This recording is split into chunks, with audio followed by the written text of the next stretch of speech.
What's up? Good morning, everybody. We're back.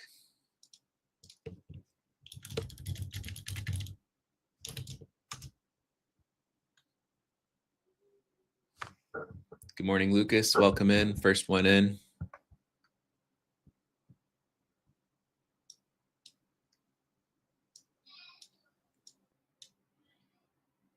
Good morning, Ryan.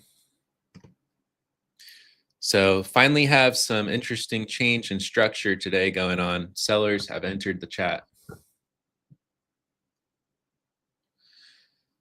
But pretty sideways, chopping up and down since the NFP news. Good morning. Welcome in. Welcome in. For those of you joining in on Instagram, I recommend checking out the stream on YouTube. I'm sharing my screen there, so check that out. Link is in my story. Good morning, Robert. Good morning, Ishan. Welcome in, guys. Nice to see you all back.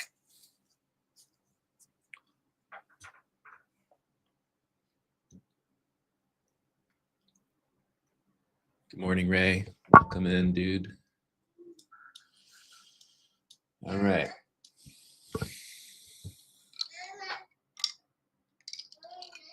Give people just a minute here. How's everybody doing? Ready for the weekend? Good morning to those of you guys joining in on Instagram. Bradshaw, David, Big Will, Rion. Good morning. Welcome in, guys.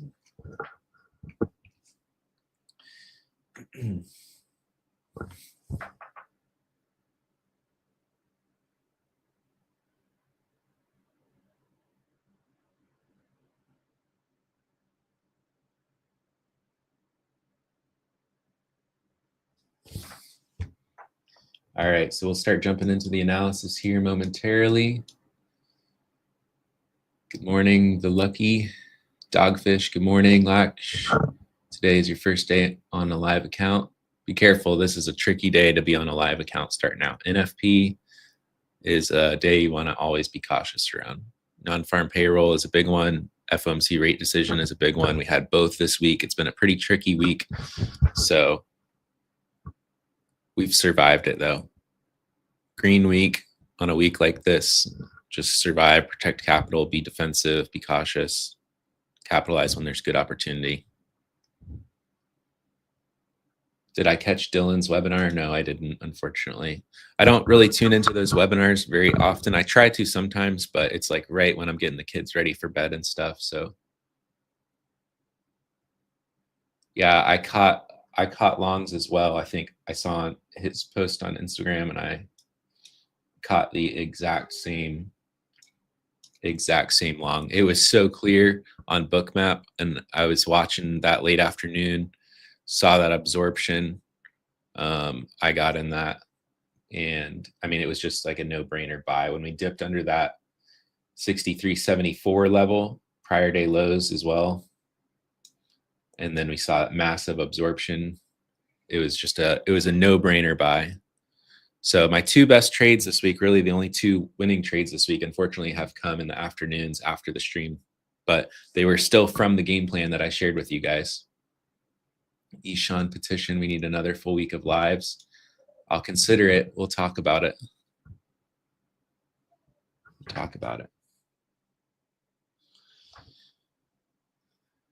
Good morning. Good morning. Yeah, it was a textbook setup, Laksh.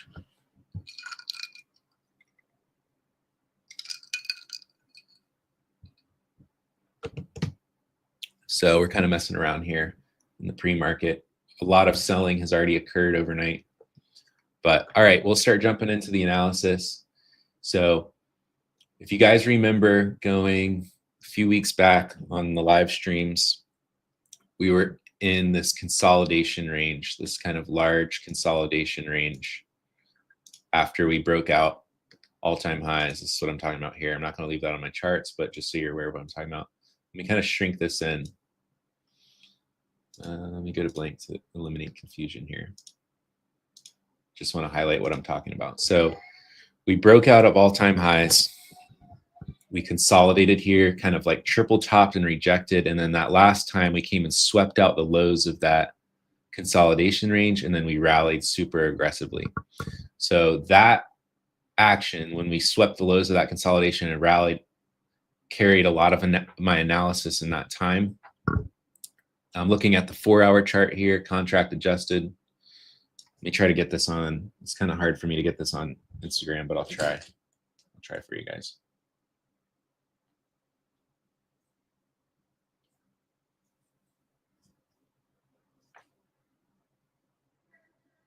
So this is that area that I'm talking about. We had that large consolidation range. We swept the lows of it and then rallied aggressively. We broke out new all-time highs. When we broke that out, we came up here, we broke out these highs of this consolidation range, and then we double bottomed here 1-2 times before we really broke out to new all-time highs. So one of the most key levels that I'm watching right now is this. We can call it a range, a little bit of a range. But if I had to pick one spot, it's right here around 29.30, 63, 29.30s. See if it's any more clearly here on the hourly chart. So you can see that's where we kind of wicked down and made this low here.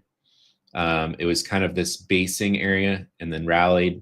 We dipped under it and then recovered. You can see another wick here after we recovered. So there was a lot of buyers here, obviously. After we broke that high, double bottomed, consolidated a bit, and then we really rallied out of there.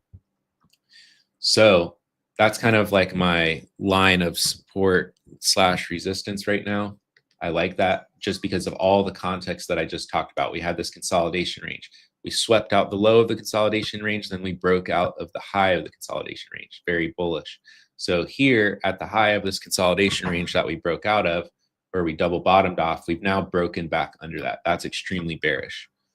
Very bearish to me that we double topped up here and made a slightly higher high. In my opinion, this was just a massive fake out. So I'm looking at this up here as like a double top. And these are the same levels that I have here on my intraday charts. Get rid of this. So this is that area. The high of this that broke out, that's that first area that I was talking about with you guys yesterday. I took longs off this because I was first wanting to see this get defended. And you can see, I talked about this all week in the game plan. This zone here, I wanted to see get defended. It got defended once on Wednesday. It got defended a second time. This is where I caught that long again in this range after we dipped under it and recaptured this 74 level. And then we shot all the way back up like 30, 40 points into 6,400. This is where I took profit on that long yesterday. So I took longs down here. I took profit at 6,400s.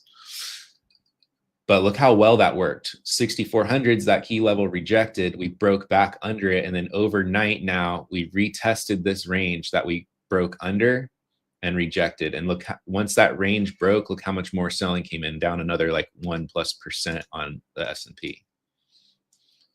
So just key level to key level, pretty simple. But yeah, that worked really well as a break and retest overnight of this range that supported 1 time, 2 times, and then broke and retest. So now we're dropping to the next key area down here, and it's important to see, I do have these levels marked, 6,300 to 6,288, which is kind of this swing low that formed here at this bottom. And this was a key level from the tape, also key hole number 6,300. But I'm a little cautious trying to catch a long off of here, considering we already broke under this area up here. If bulls had some strength, I would have wanted to see them defend up here, which was kind of the high of this consolidation range. Let me go back to the 4 hours so it's a little less noisy and a little more clear. So this is that consolidation range. This is right around the high of this consolidation range. If I just kind of draw like a little oval here. So that's kind of like right around the highs of this consolidation range. You can see 1, 2, 3, 4 highs we broke out, then we double bottomed and broke out. So around this area here is kind of that key area I would have wanted to see bulls really hold above. If we can recapture above that area this morning, above those 30s, then I'll be pretty interested in taking longs, just targeting a retest of this little swing high area. So from like 63.50 to 60. If we can recapture the 30s with some aggressive buying and weak selling pullbacks, kind of like a break and retest back above here, then that's one game plan this morning, would be to take a long. I'm just a little wary of trying to catch a long down here. I would, at this point, because of how much selling has come in over the last 2 days, trying to catch the low on a bottom reversal isn't so clean to me. So what I would rather do is, yes, we may form a bottom here. This is an area right in the middle of the range that could get defended. But instead of trying to catch it at the absolute low, let me wait and see if bulls can really prove their strength, get back above this 29.30 level, and then look to long a pullback if I see good confirmations, if I see weak selling and really strong buying. And then I'll take that for a long just into, you know, that 63.50, 63.60 area. Okay, if bulls cannot get back above here, especially like in the first hour, then I would possibly look to find a short setup and target a break of 6,300 just into 62.88 first for a quick little scalp. And then maybe target, if we drop strongly below there, then I'd be targeting these 62.58s, which was an old all-time high level. And it was also turned into the low of this consolidation range down here. Make sense? But we're already down 1% on the day on ES. We're down 1%. And so it's Friday, it's NFP, a lot of trickery can occur. So I'm a little wary of trying to catch a large continuation move. We already sold off yesterday. We're already down another 1% today. Yes, it could keep going, but we're coming into this consolidation range that could defend somewhere in the short term. Yes, this is a very bearish structure that we recaptured back inside this consolidation range so far. However, pause, comma, it's Friday, it's late in the week. So just want to be cautious trying to catch a large continuation. No, that's not something that I use, Toph. Good morning, Chi, welcome in.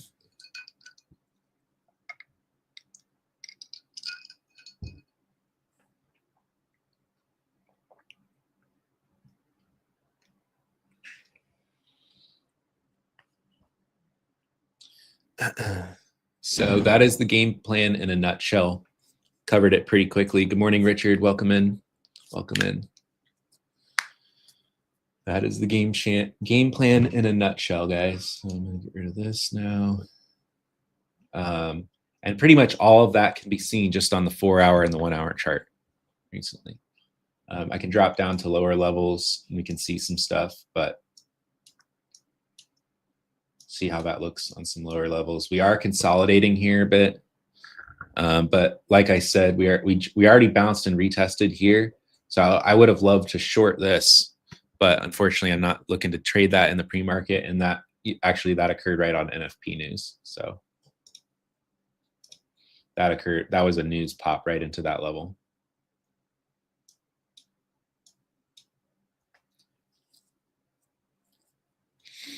So need to be cautious here for sure.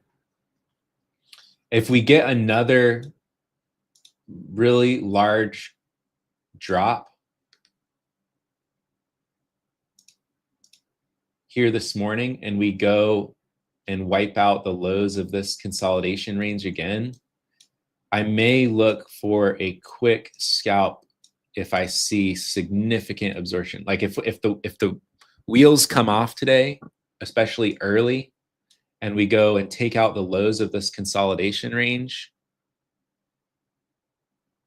My screen resolution is not as clear as normal. Sometimes that happens. The settings are all the exact same on my end, but it seems like sometimes either it's on YouTube's end or just the Wi-Fi overall. I'm not on Wi-Fi. I'm on a hardwired connection.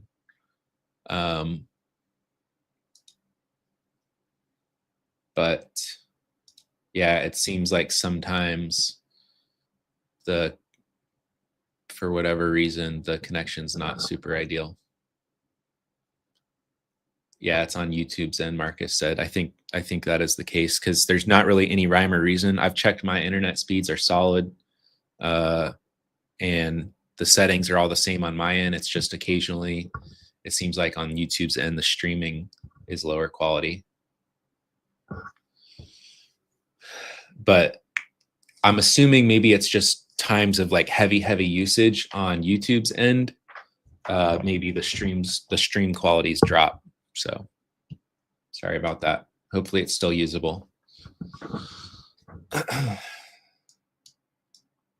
So yeah, if the wheels come off early and we go sweep out the lows of this range again, below that 62.46, below right here at that low down there, I may look to just, if I see really significant absorption and buying, to catch it long for a quick relief bounce back into this range. Sometimes I see that when just a market gets way oversold in a short period of time, then that's something that I look for, kind of a fake out bottom reversal. But again, I don't have in mind like I'm catching the low of the day. I know that I'm looking to just catch it on a quick relief bounce, because when that happens, sometimes you can catch some really fast, aggressive relief bounces. And to me, that's easier to time and frame my risk around. It's important to not just try to catch a falling knife, right? You have to have a level, a reason, confirmations, etc. I'm not just trying to long the dip blindly, but a lot of times I'm able to catch that for a very high risk reward scalp. Those relief bounces on an oversold market can be pretty brutal for late sellers. So I look to capitalize that, and it's easier for me to frame my risk around that and take that setup than it is to just chase an extended move short.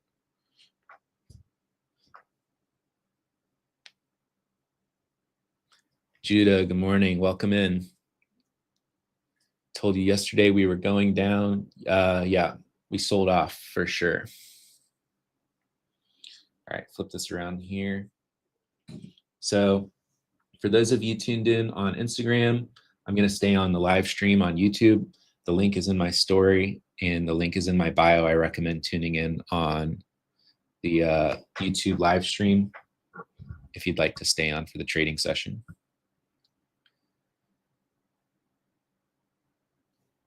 You can try to update the quality under your settings, Marcus said. Yeah, as far as my end, I have, all the same settings in the highest. The only thing is I have it on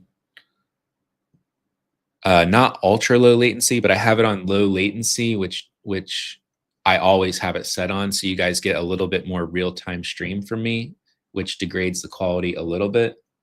But it's a balance of prioritizing, making sure the stream is as close to real time as possible for you guys, since we're like analyzing the market live. If the quality is higher, then the stream delay is greater, if that makes sense. But it's the same settings that I always use.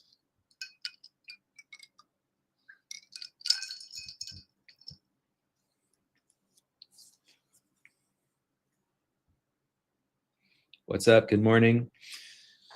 Good morning, Stacks. I am on YouTube sharing my screen. It's been there all week. So if you want, join in over there on the YouTube live stream. The link is in my story on Instagram, and the link is in my bio as well to the YouTube channel. But I'm going to stay on longer on there. Stacks the Barber, welcome in. But I'm going to stay in on the YouTube live stream. So I recommend joining in over there. Getting ready to close out the Instagram live stream. Hey, Matt, I have developed so much patience watching these live streams. It's crazy how much you can improve just listening to the right people. Thanks. Thank you, Ishan. That's the whole reason I'm doing this. I'm glad that this has helped you.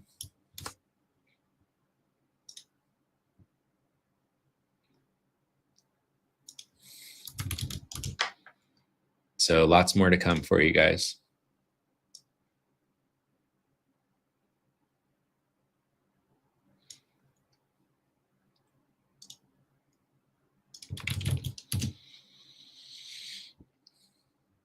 So you guys know the game plan, pretty straightforward. Let me know what questions you have, what things you want me to cover here. We got a few minutes until the 9:30 bell.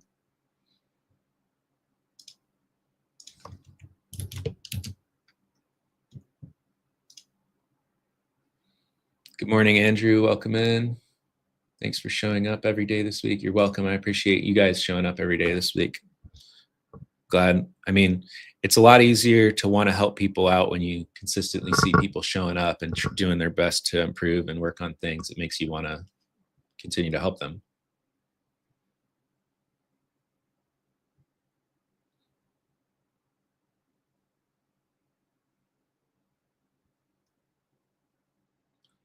Just wondering where everyone was.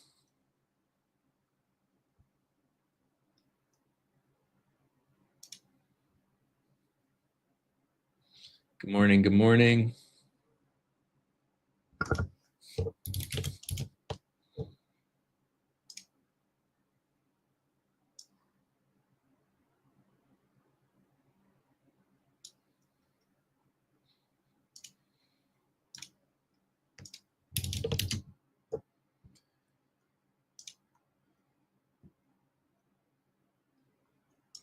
Thank you, Daniel. Thank you.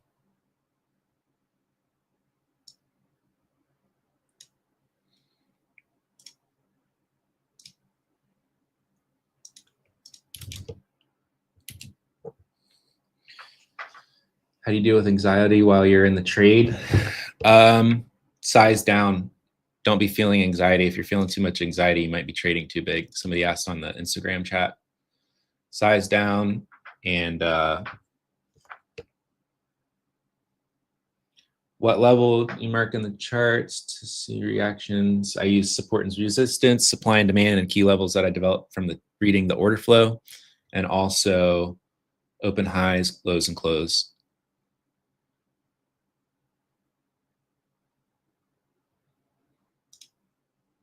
Clearest I've seen the market in a long time, thanks to your explanations throughout the live streams. Awesome, Ray.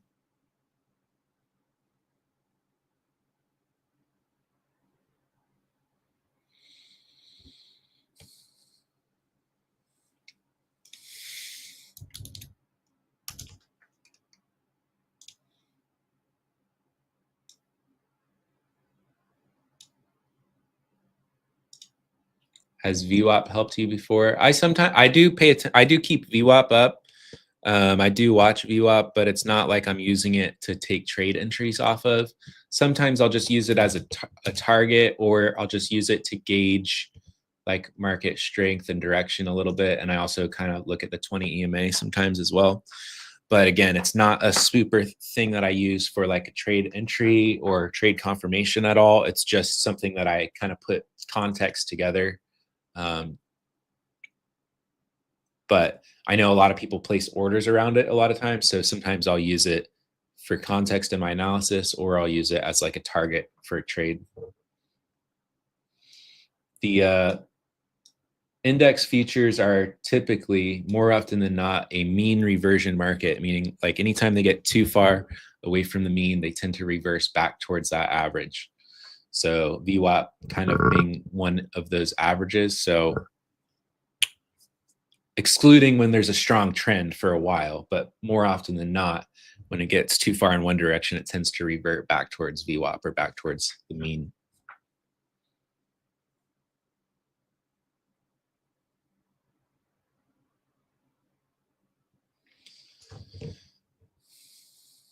At what point do you erase all your levels to avoid chart congestion? Hard to go through sometimes.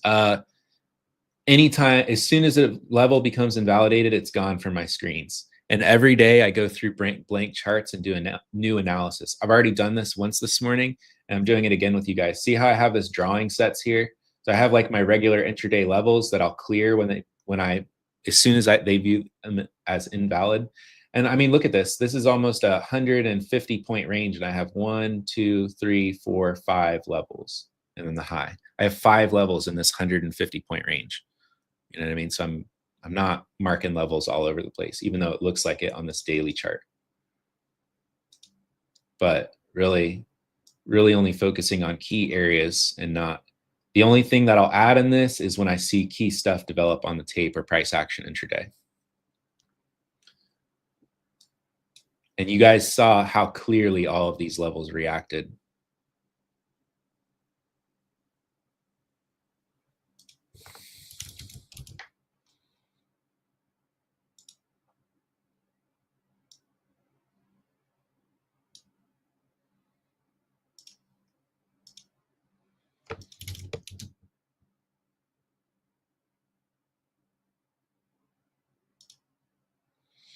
Yeah, Ryan, I'm glad.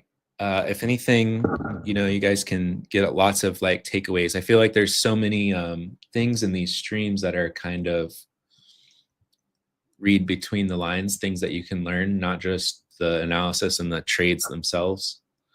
But yeah, Ryan, preparation is key. In sports and everything, like the game will speed up on you when you're not prepared.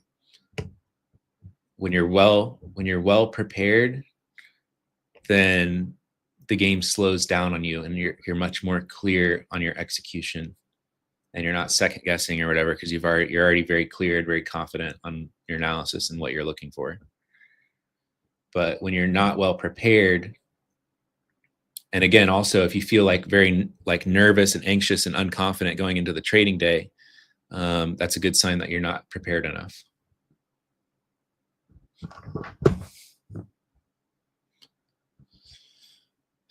You should be like so prepared that you're just going in like on repeat mode. Like it's just like another day, like doing the same thing.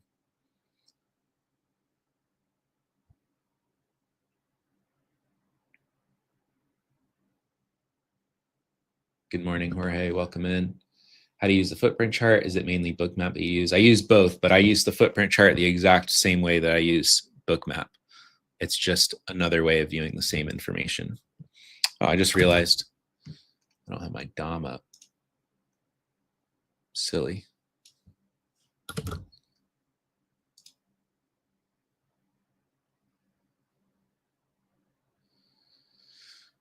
Let's see here.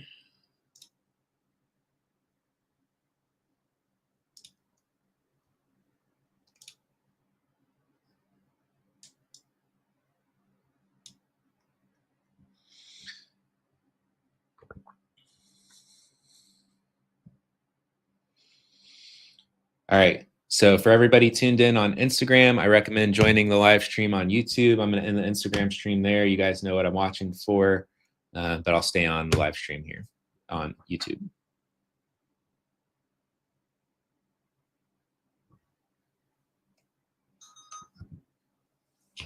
What time frame is your chart? Intraday, I'm generally watching the 2-minute and the 15-minute chart. If you only have one screen, then I recommend doing something like this for charts. Oh, wrong screen. This is what I did for a while. Is I would look at different time frames and different things. So I like this setup. I have 27-inch monitors, and this worked well. I can look at VX. I can look at like the 2-minute chart and the 5-minute chart, the 15-minute chart. So say I'm looking at like the 2-minute and the 15-minute chart intraday. You guys see how I go through my analysis on the higher time frames, but then like intraday, maybe I watch price action on the 2-minute and the 15-minute, and then I have a correlated asset over here that I'm looking at, like NQ on the 5-minute or something here in between, just to keep an eye on it. And VX. VX is still strong, and this is another point to bring up for the analysis.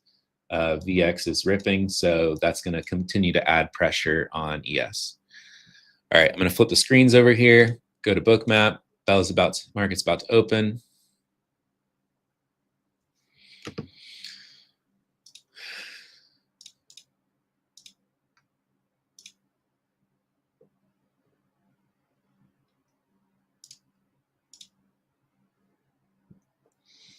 So a lot of buying and absorption here off that 6,300, but again, I'm a little wary of trying to catch a bottom reversal on it. I'm mainly looking to see if we get back over that 63.29, 63.30 area, and then I'll be more interested in that setup.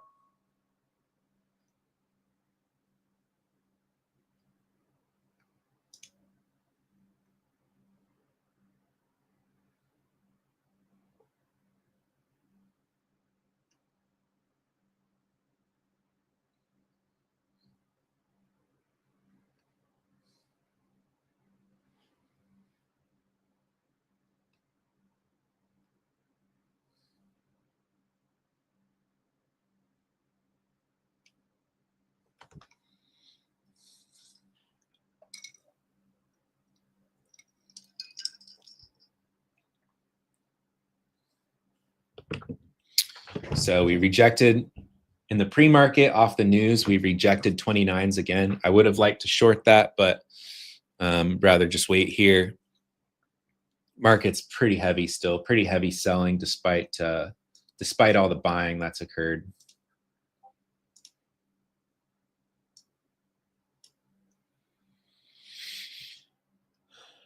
So we had NFP news already at 8:30. That caused this whole shenanigans right here. We do have PMI coming out at 9:45 or something like that. Let me check my news calendar here. Yeah, manufacturing PMI coming out in 15 minutes. That's an important one as well.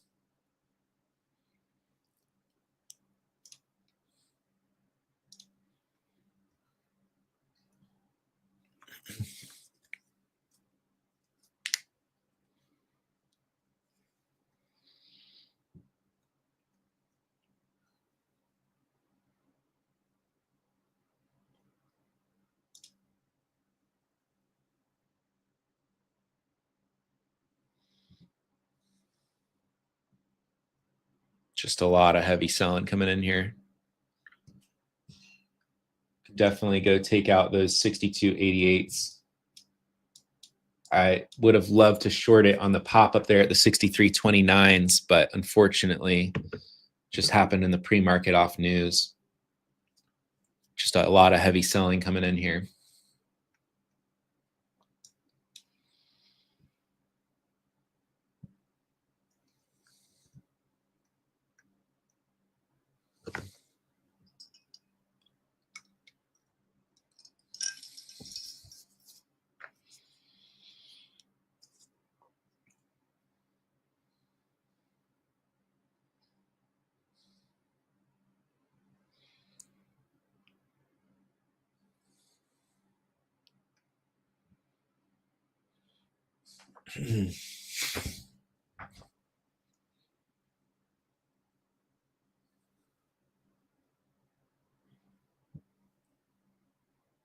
Everybody's selling this thing.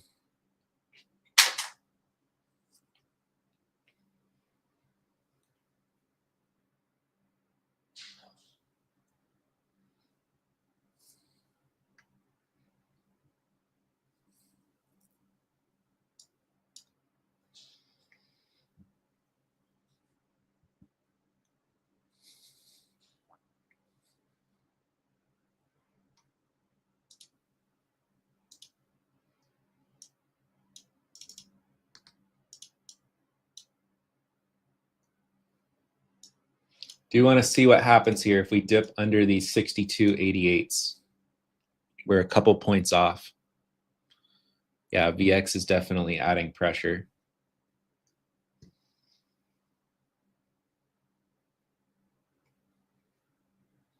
Can hardly get a bounce here.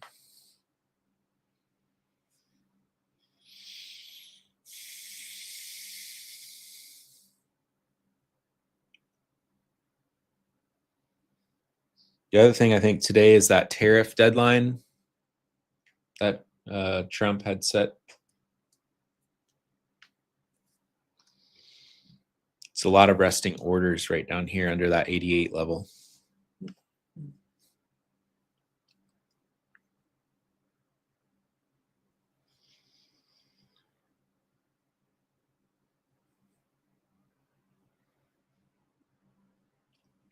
A lot of buyers here attempting, a lot of buying attempting right here.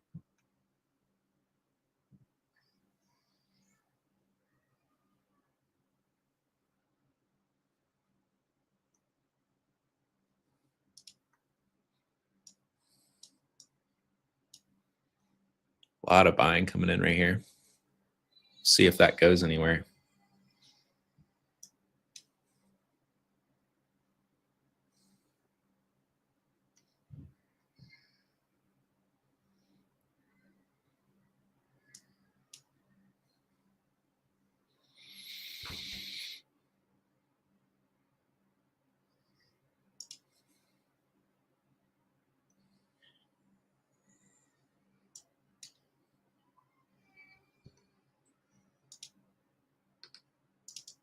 VX just broke new highs.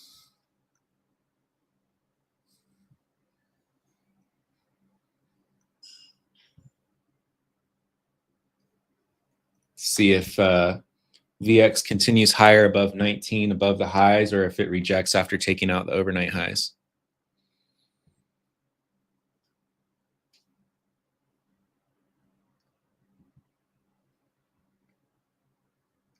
Consumer sentiment at 10 also.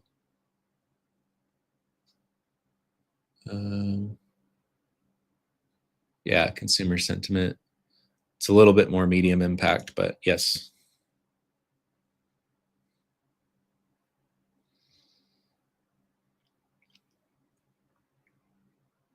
Kind of grinding lower, pops getting sold into, but selling also not accelerating a large drop lower just yet. We did just dip under that 88 level a bit here.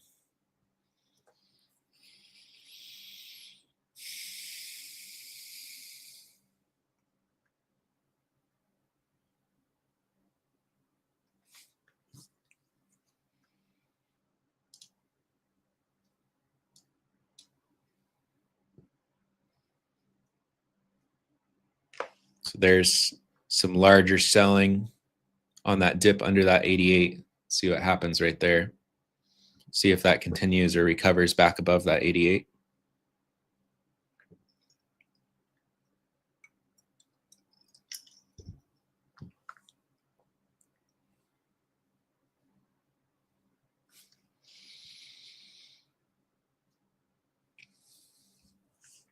A lot of buying sharply off that dip under that 88.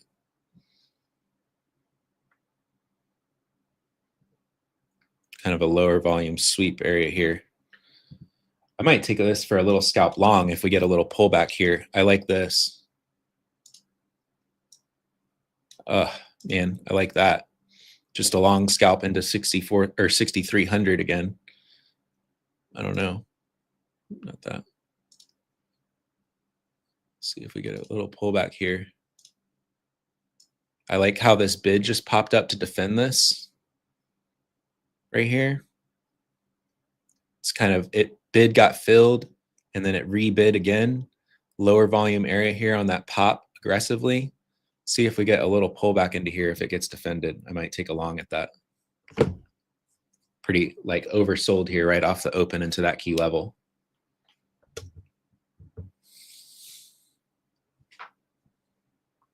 That would just, it would just be a very quick scalp scenario long. But if we flush through this with heavy selling, then I'm going to invalidate that idea.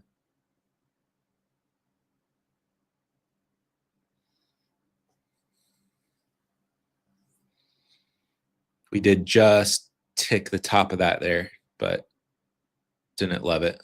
There's another bid here at the 88s, again, that same key level.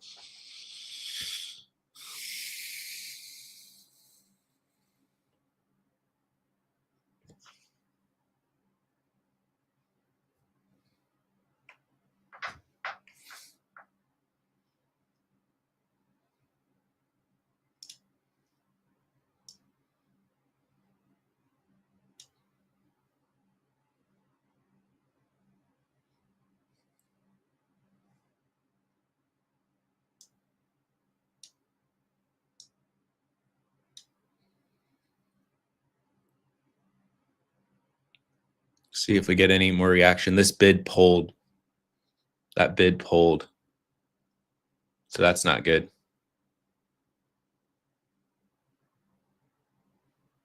Don't want to see that.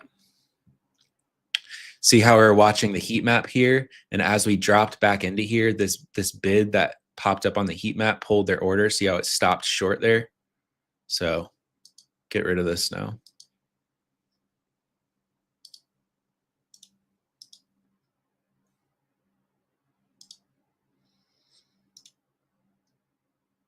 Yeah, see, it looked like aggressive buying here after this absorption and then a rebid down here at the 85s, but then as we pulled back towards it, they pulled the order.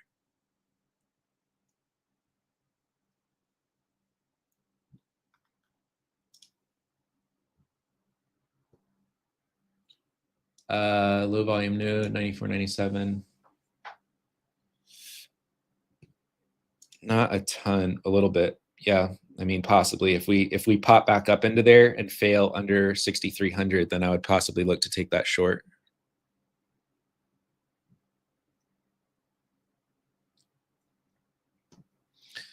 So this is invalid now. After seeing, I saw this large absorption here, and then we popped back up aggressively. But then as we pulled back into it, I invalidated it because the selling back into this was pretty heavy, and this bid pulled their order. So invalidated that idea. Even though I liked this aggressive selling into that 88 key level, and we popped quickly back over it, but on the pullback into there, heavy selling, and the bid that reappeared here pulled their order. So that was like, okay, no.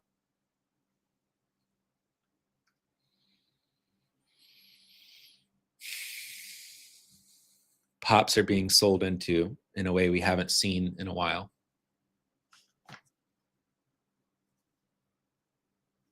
I don't see much else stopping this from going down to those 6250s, 6240s now. I mean, anything could change. Yeah, news in a few minutes. Keep that in mind. Anything could change with the news and stuff, but as far as technical levels and everything, we're now firmly under that 6,300, even that 88 level. I don't see much from stopping this from bleeding all the way down into the 6250s, 6240s.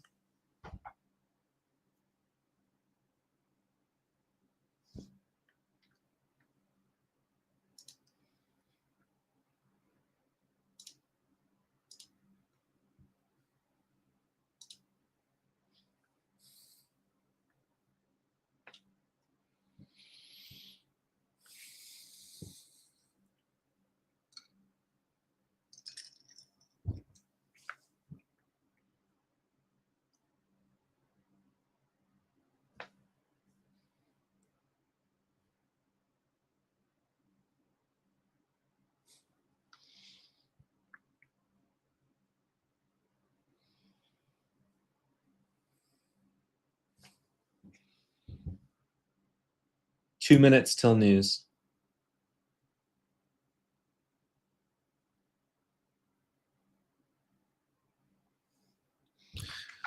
Give me 1 second. I'm going to step away for 1 second.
Yeah, this thing is dumping.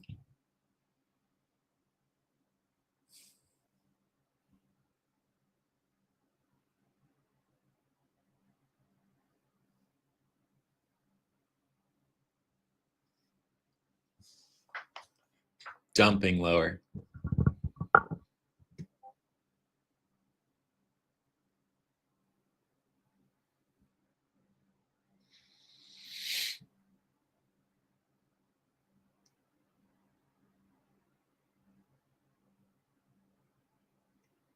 Got that news and right now.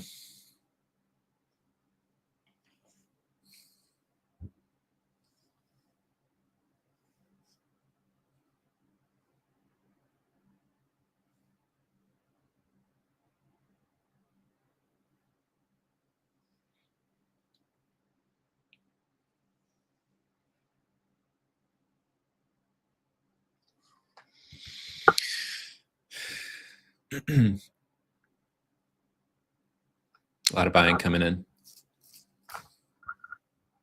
but just bleeding. Every time a little bit of buying comes in, it just more heavy selling comes in. Zero print at the 77s. Good morning, Forever Daniel. If you guys appreciate me doing these live streams and joining in, drop a like on the video, and that helps me out a ton. I appreciate it.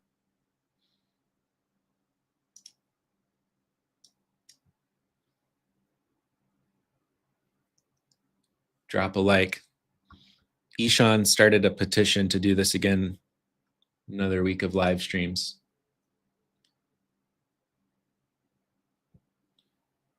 I'm not watching a ton here, to be honest, but we'll see. A lot of buying just came in.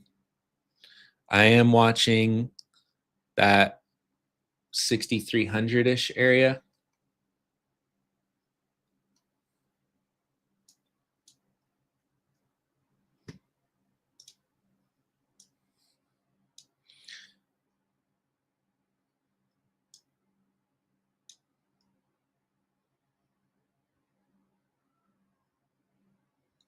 $6,300-ish. Whoa, a lot of buying.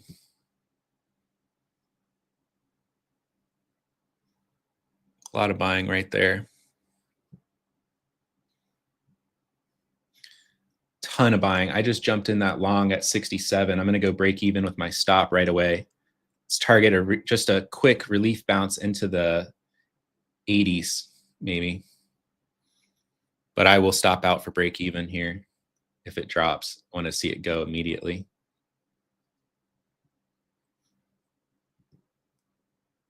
I don't want to see this trap.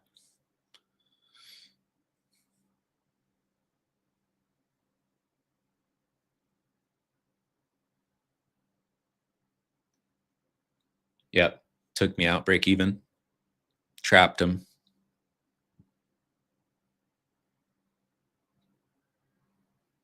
Trapped him. I saw this huge buying come in, so I jumped in with it immediately at 67s with just a stop under 66 because it was worth a gamble.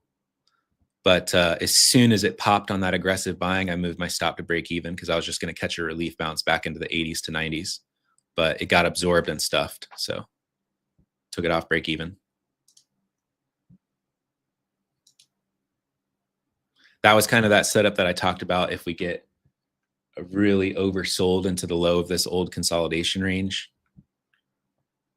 But if I do catch something like that, when some crazy aggressive buying comes in, I'm pretty much immediately going break even with the risk when we pop, because I don't want to see it. I don't want to see it pop and trap and drop further. I want to see it pop and a nice relief squeeze back in to up here where we saw this heavier selling at the 80s. But could not get any bounce on it.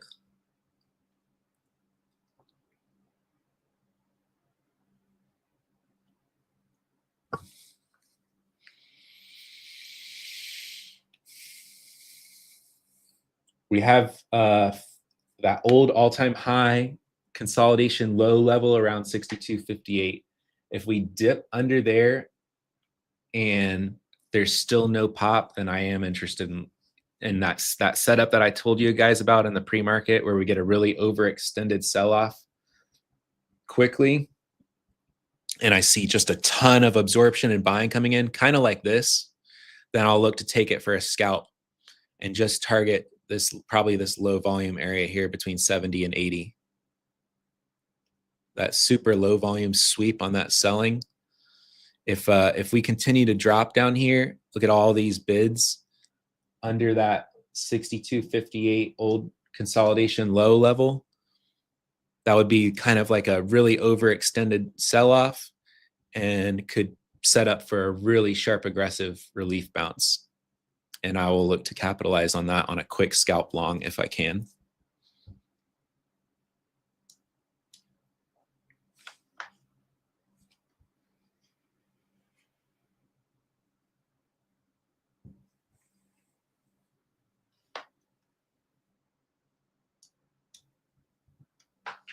But I want to see this drop under those 58s and see just a massive absorption and buying hit, then I'll look to scalp it long back into those 70 to 80s.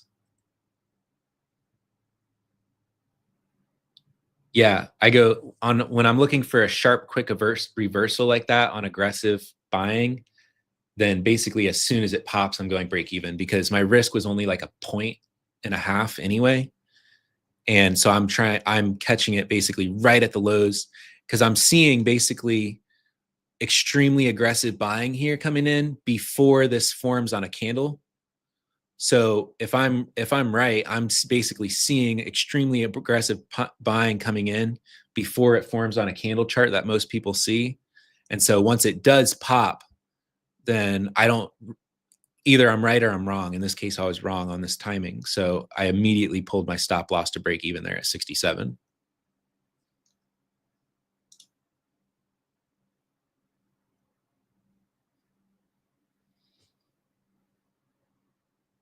Didn't quite drop far enough for me into that key area.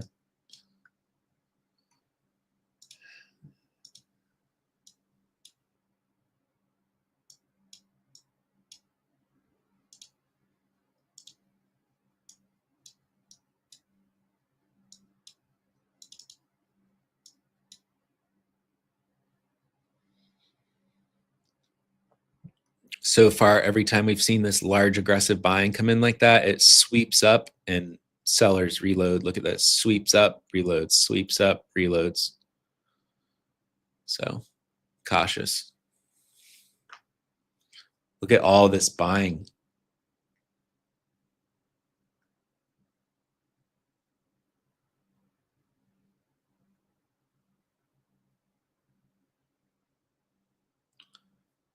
A lot of aggressive buying that's getting sold into by a passive seller.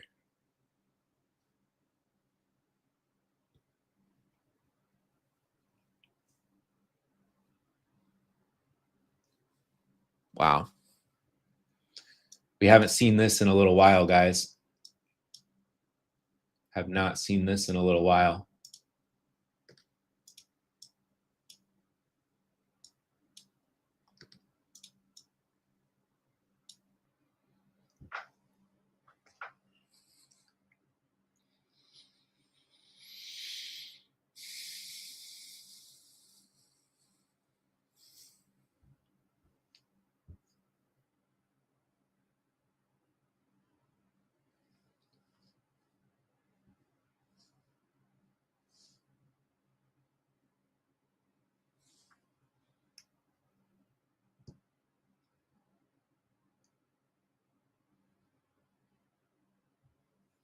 Yeah, I'd be cautious here until we drop under that 62.58 level.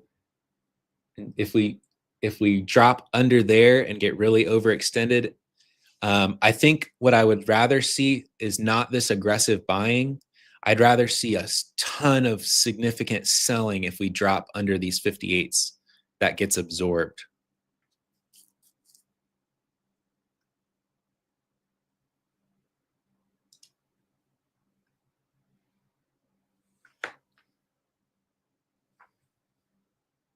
Kind of like this red bubble right here at 60.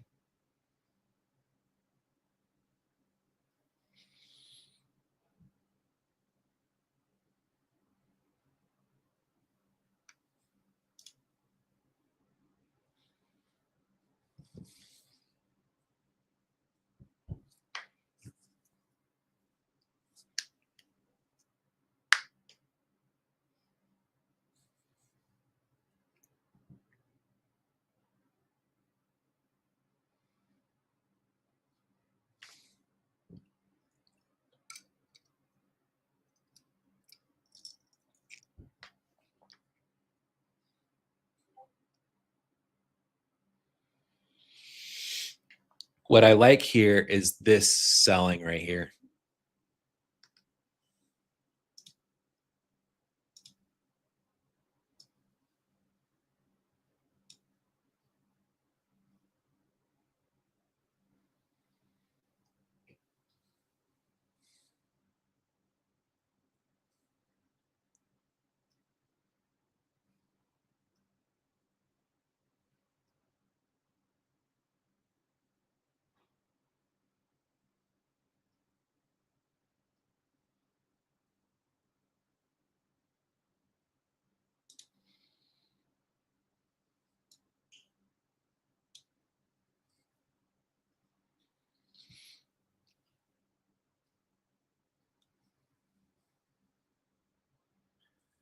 I like how this selling trapped and this pullback here held. So I just took this long at 63 with a stop loss probably like under 59 here, because I like this aggressive selling right into that 58 level.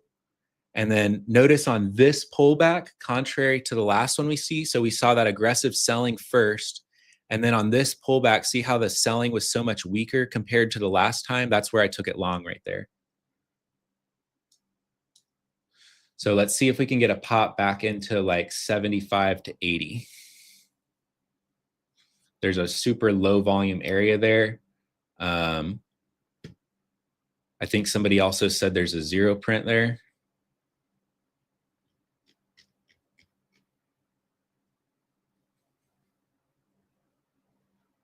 So we'll see if we can get a pop back into there. But I'm willing to cut this, possibly break even, and re-enter if a crazy drop happens. If we get a super, because I already got in on this drop down here.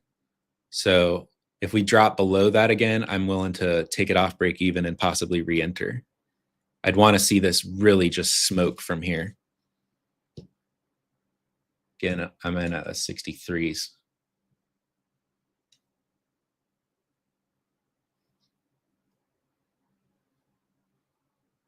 I want to be pretty cautious to not get trapped here trying to catch a bottom on this. I want to see really aggressive buying, get continuation.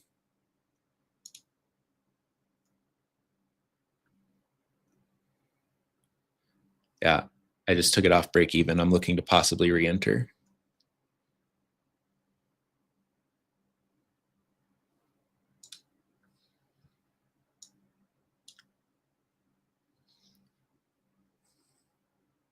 All right, I re-entered at 63 again, right after that aggressive buying came in. Gonna move my risk break even again. I don't want to see us drop below this now for sure. If we do, then I might invalidate the idea. I really want to see aggressive buyers take this all the way, like right away.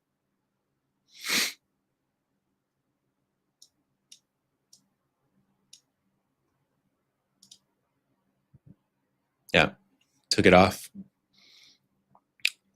Can't hold on to this when the buying is dwindling like this. So if we get another drop lower into this zone, then I'll look to re-enter.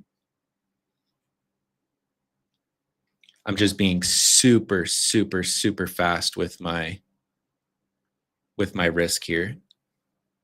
There's a large bid here at the 59s. So let's see if we drop into there, and if that holds, if they hold that and they don't pull it, that'll be interesting. So it's holding right now. That bid is staying there. So let's watch that. Did not pull the bid.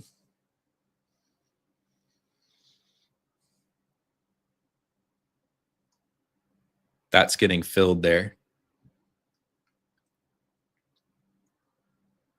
See how this time this bid is staying and actually filling passive buyer here?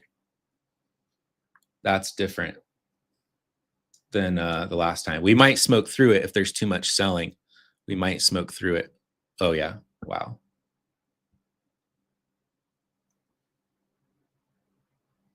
Ton of selling came in there. Oh, that's that 10 a.m. news. I forgot about that. That's that 10 a.m. news.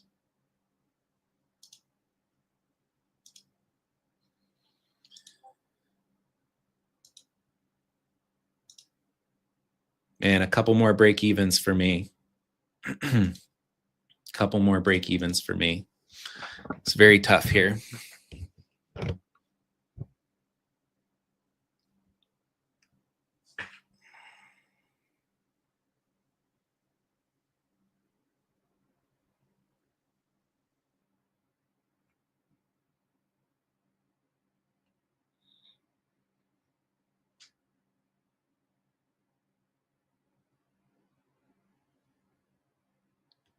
Ton of selling coming in now.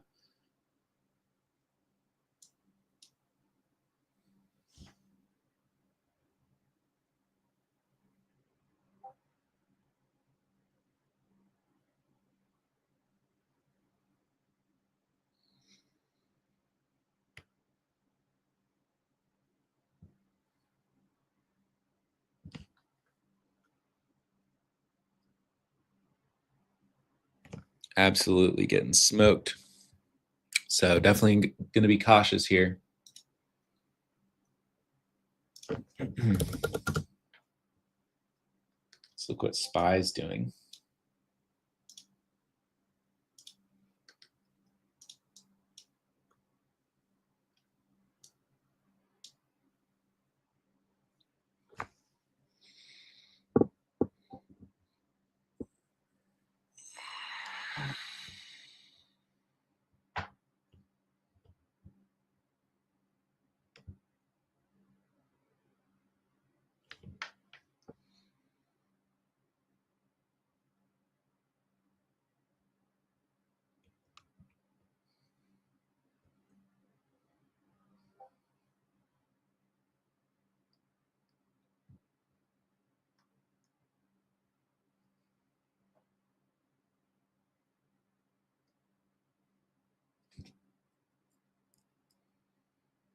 So we're coming all the way down to that 6240 area, which is that prior wick low. Be interesting to see what happens there.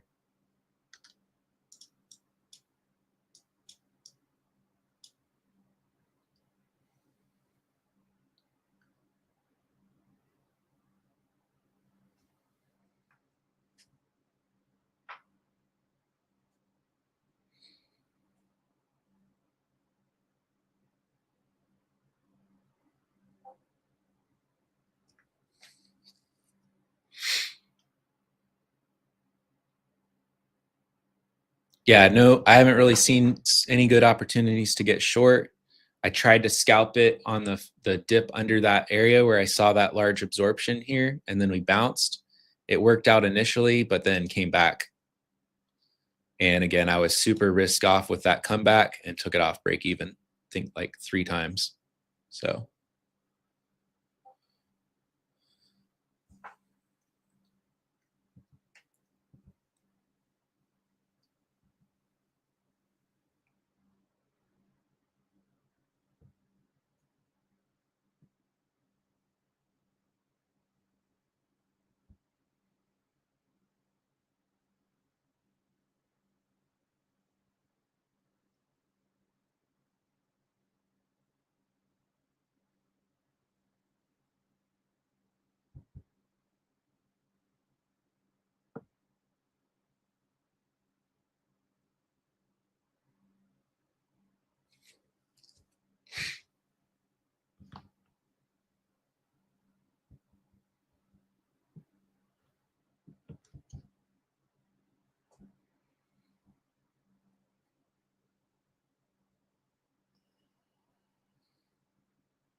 interesting there. Interesting right there.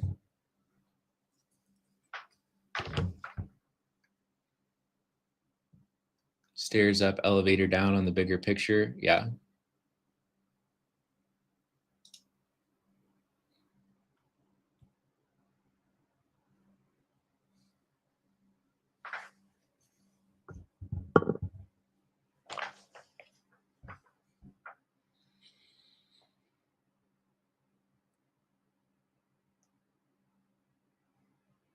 Back into that 58 level. Whoa.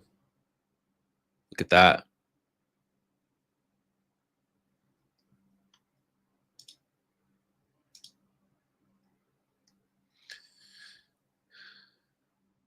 Wild. Yeah. So in these conditions with this much up and down, I don't have a super key level now anymore.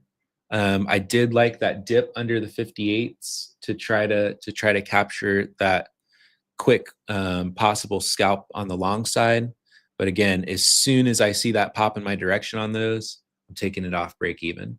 So I've taken a couple of those break evens already. So I'm very much just kind of sitting sidelined patient now.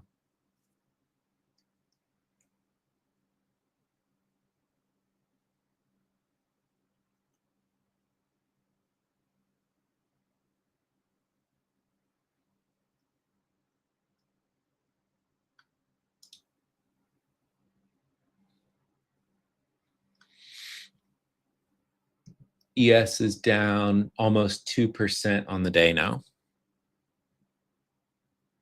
Almost 2%.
All that aggressive buying so far has not gained continuation above this seller here, the 60s.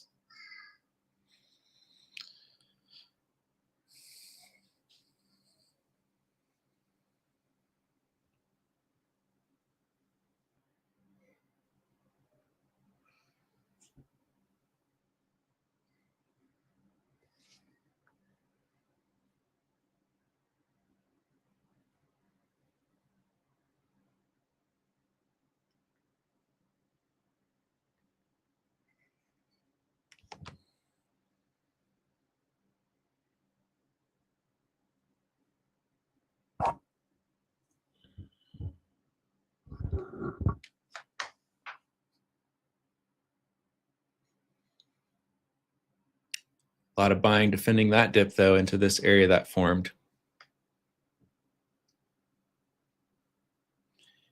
If buyers want to have a chance at making a dip into this, or holding a dip into this kind of balance range low, being that 62.58 to 62.40, then they definitely want to probably hold it here and recapture above those 58s and 60s.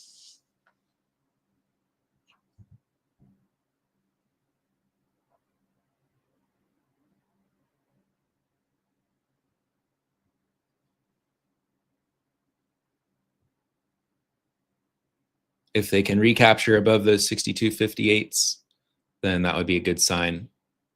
In the short term, they hold this extreme kind of a massive oversold dip into the previous balance range low.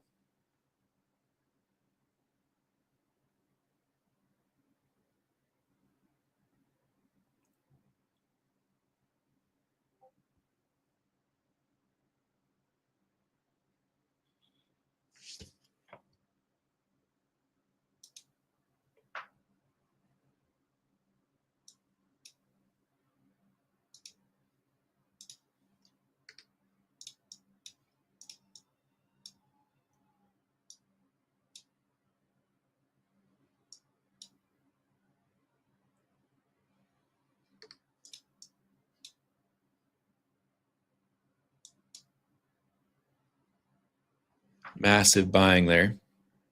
Back over those 58s, over those 60s.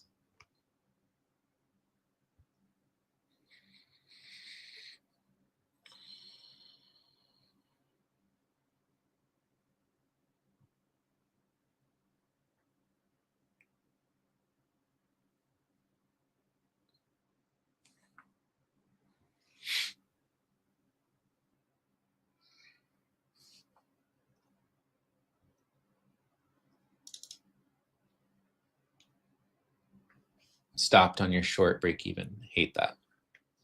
Hate that.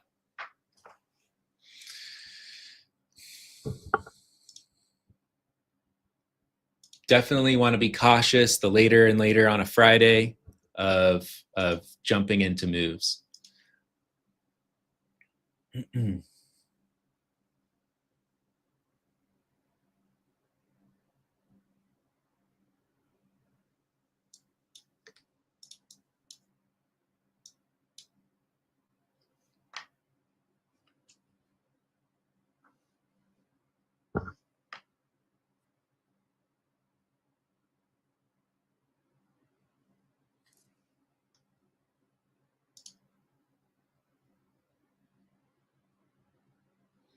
Yep. Patience is an edge, Joe said. Greatest edge by far is the ability to sit and do nothing. Yeah, huge, huge edge in having the ability to just be patient.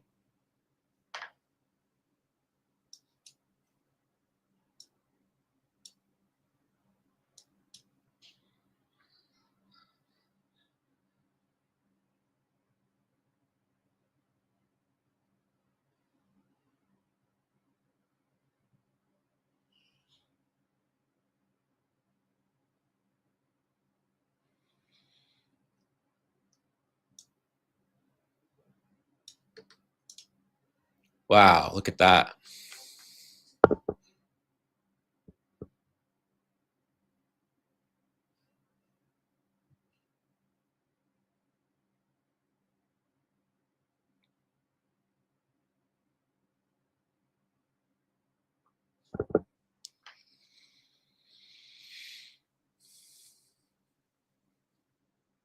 A lot of buying still coming in.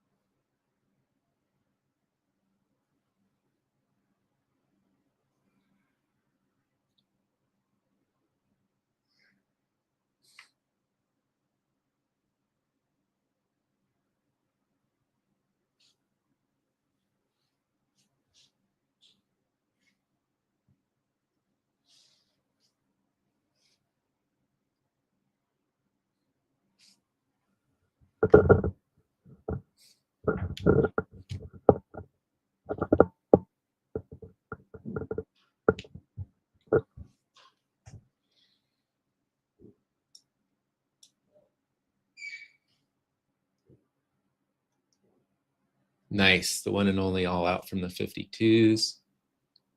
Ishan thinking long around 62.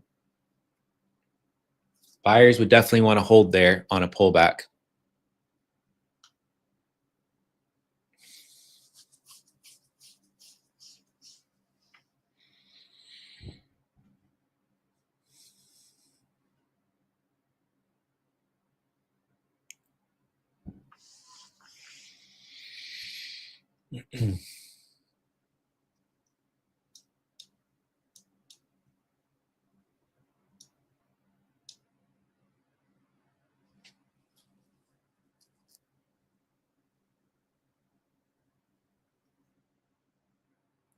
I will say I don't love this sweep above 70s here with that large buying failing, but pullbacks are normal. If you're looking long, I wouldn't be too worried.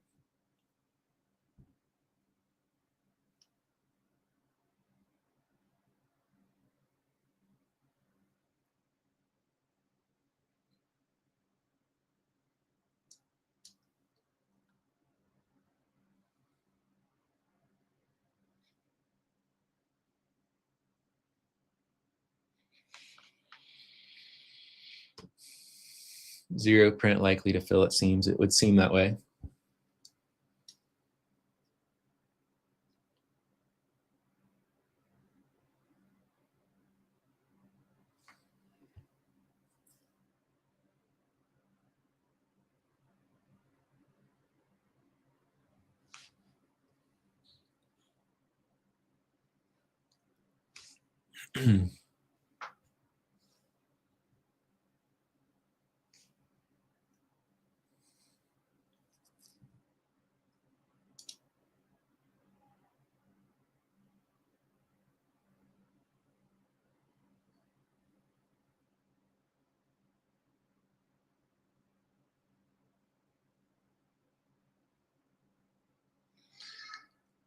See some Apple price target got upgraded.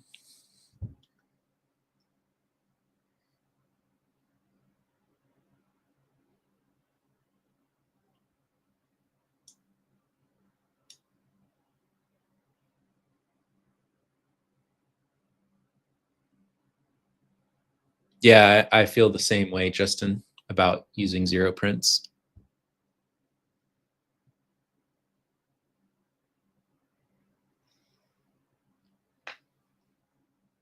And really what it is, in my opinion, is kind of similar to a low volume node in that price just traded really fast through there.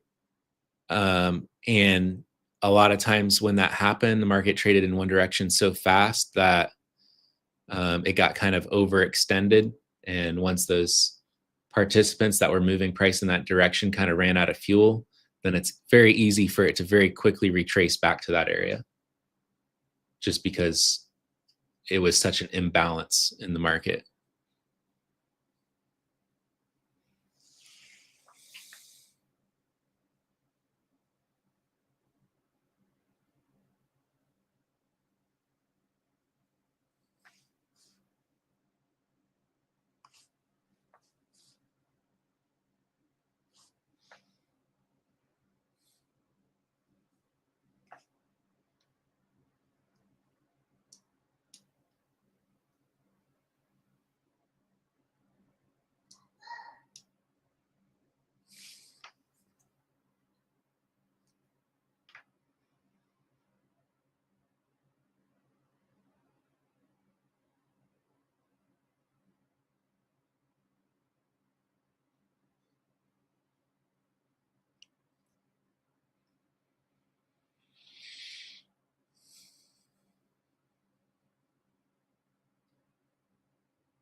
NQ's bouncing, SPY is bouncing, pretty much everything's bouncing into this level up here. Caught about 34 points across all contracts. Have a great day. Awesome, amazing trade. Can you explain more about zero print? It's just when price trades so fast in one direction that it leaves a zero volume on one side of the bid or the ask.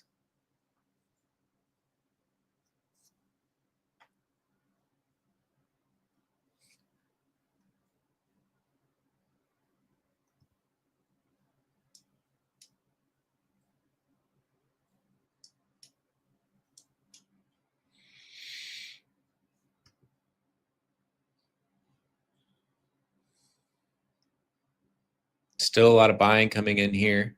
Selling attempted, but still more buying coming in here.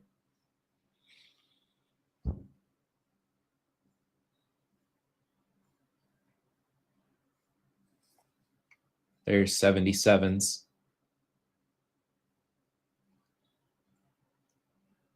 So I think we filled that zero print.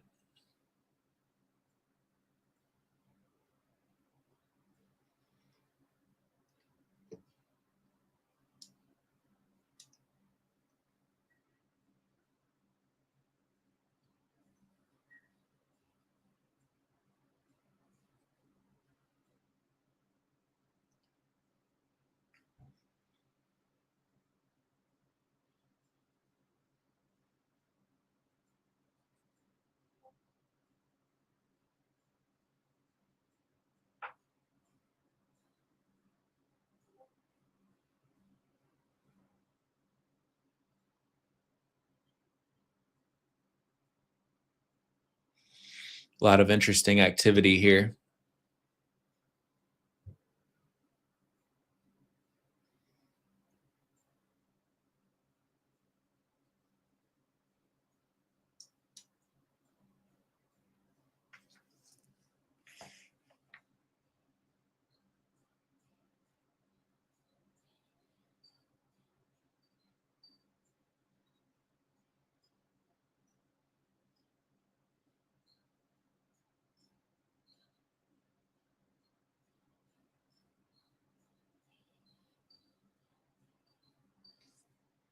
So we filled that zero print with this aggressive buying over here.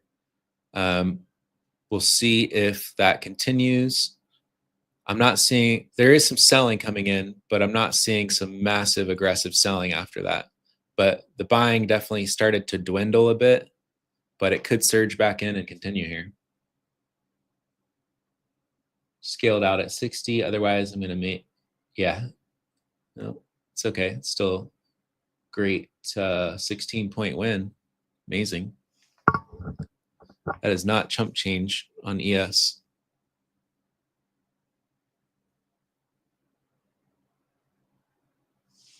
Yep, there's the fill.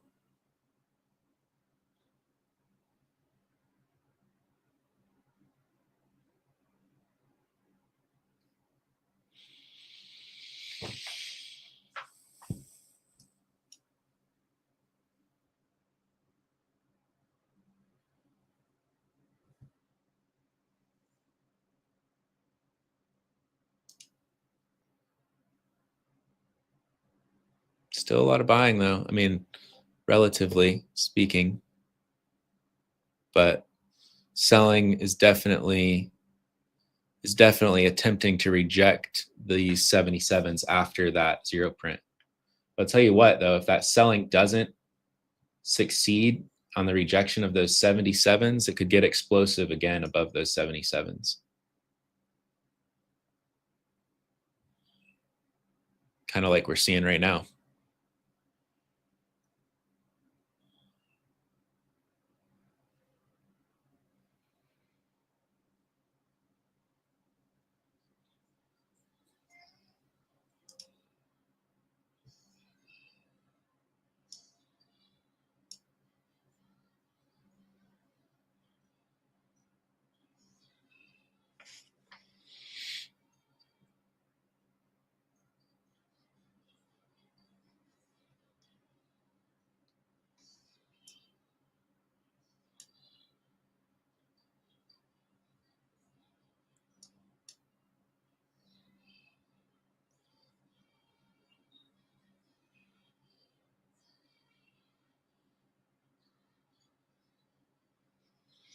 Yeah, if sellers attempt, I'm just speculating here, if sellers attempt to reject at that zero print at 77 and they fail where all this aggressive buying was, then that could spark another explosive pop over 77 here.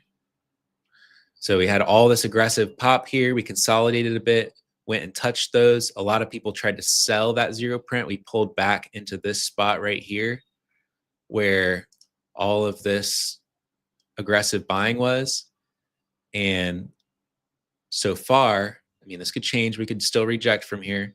But so far, that pullback looked like an opportunity to squeeze another leg higher and possibly break out over that 62.77 zero print.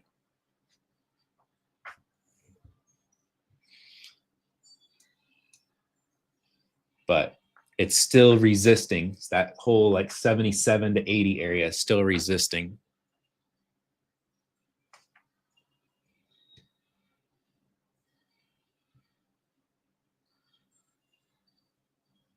And that's also kind of a low volume node area. But again, kind of the same thing. If we fill that area out and it doesn't successfully reject, and then we get above it, then that is key information in itself that we could continue back up possibly towards those 6290s to 6300s again, which would be wild. But how many times have we seen those wild V-shaped bounces?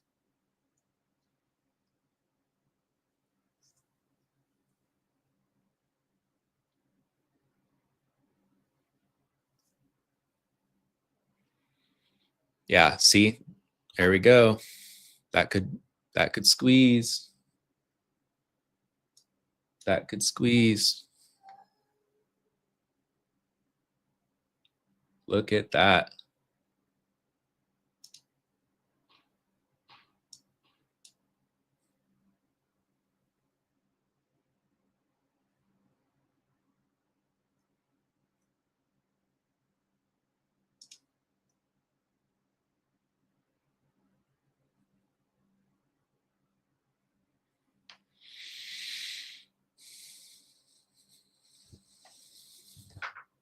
So if those 77s hold above now, honestly, I wouldn't be terribly surprised to see this retrace into 6,300, 6,290 to 6,300. It could obviously reject and at any point just drop much lower. But given that scenario where we held that drop when sellers tried to reject that zero print and now we're squeezing above it with large buying, I could easily see us squeezing back into those 6290s to 6,300.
Do I use point of control for intraday decisions? Not really, not a ton. I do look at volume profile, but I don't really look at too much analysis on like the point of control, value area high, value area low, that kind of stuff.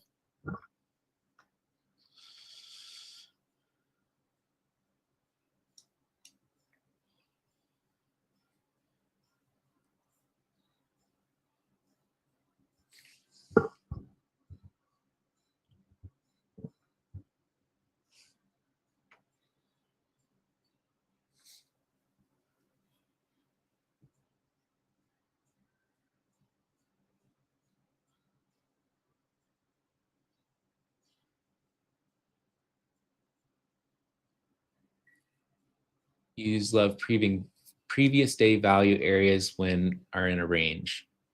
Yeah, I mean, if that works for you, then by all means, for sure.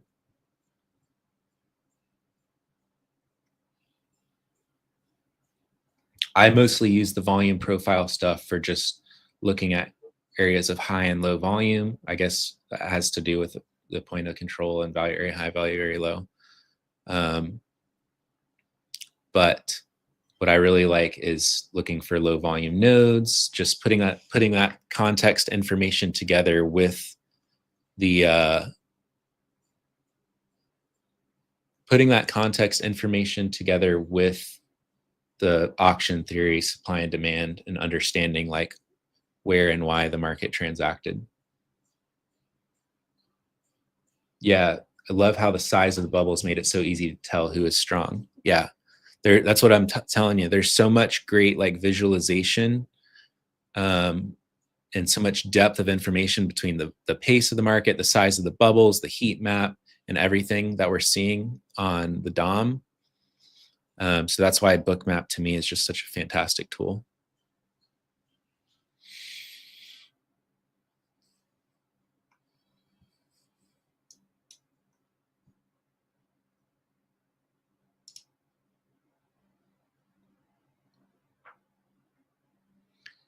Begins discussions on a lot more lenient approach.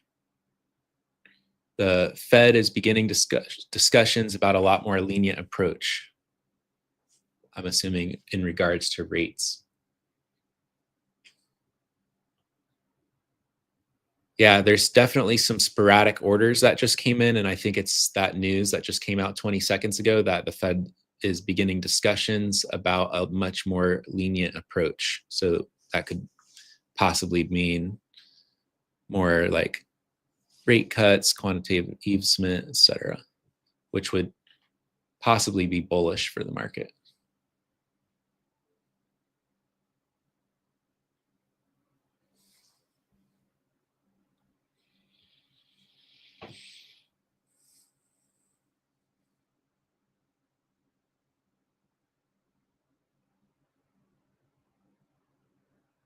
pullbacks, like some candlesticks, but very different in bookmap, like if the pullback is strong or weak, and it helps make our decision. Yeah, 100%. Yeah, it's like, especially on like you're looking at a break out of an area and a retest, it's very, very valuable to see the size and strength and pace of that you can't see just on a candle chart. Yeah, you can see that price went up and down, but you can't really see so clearly the way that you can with the volume of the bubbles and the pace of the way the bubbles print as the orders come in the market is just so, so valuable.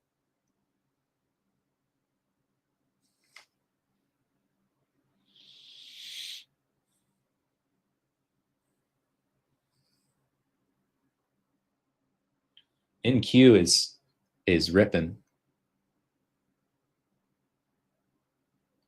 NQ and SPY are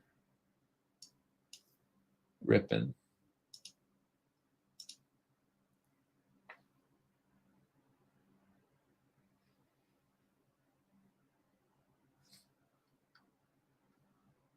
Yeah, if 77 holds.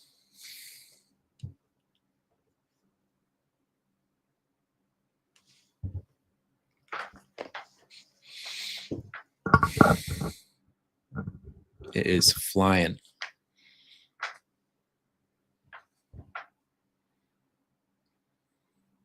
Also Dow, yeah.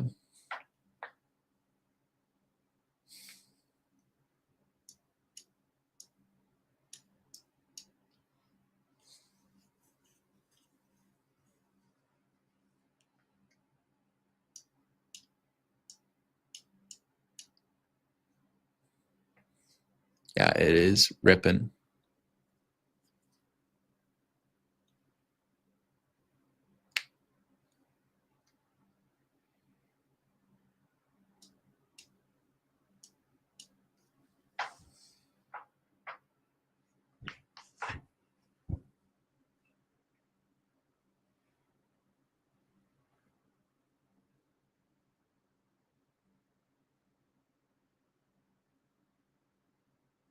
Yeah, from the bottom of that consolidation low area.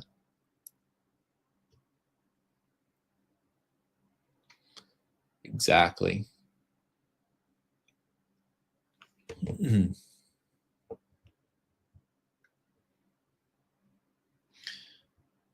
Yep, right from the bottom of that consolidation low area.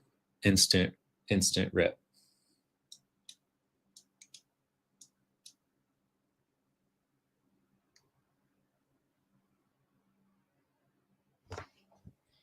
Yeah, I tried to catch the futures trade there, like I showed you guys.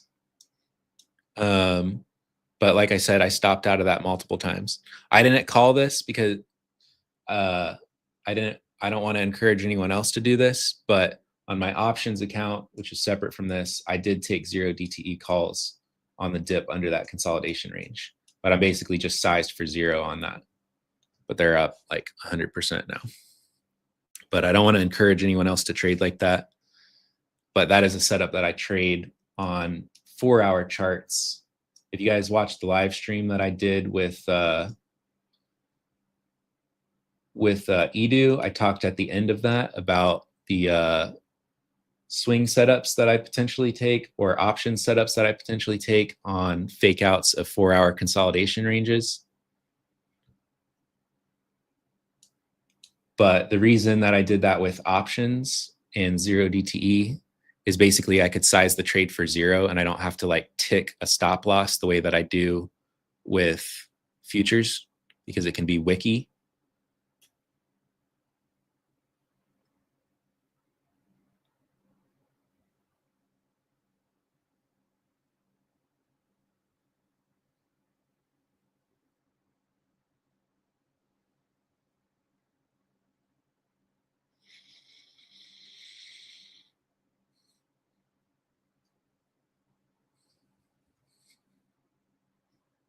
But yeah, those are up about 80% right now.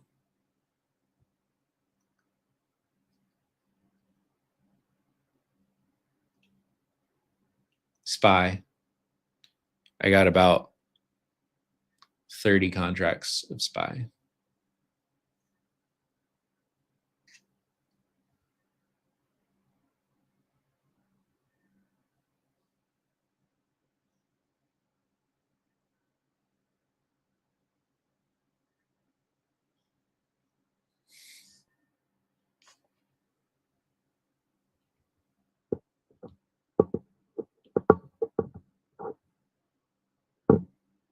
here. I don't have it pulled up on my computer because I watch this just on my account on my phone, but I will show you guys the order just so you know I'm not screwing with you.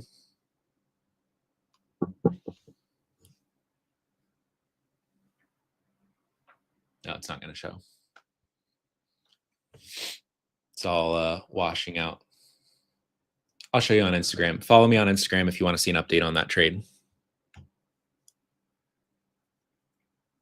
Yeah, I'm in that with 30 SPY calls. That setup that I trade with options, I do trade with a bit more size than my standard like futures scalp trades. But I scaled out half here.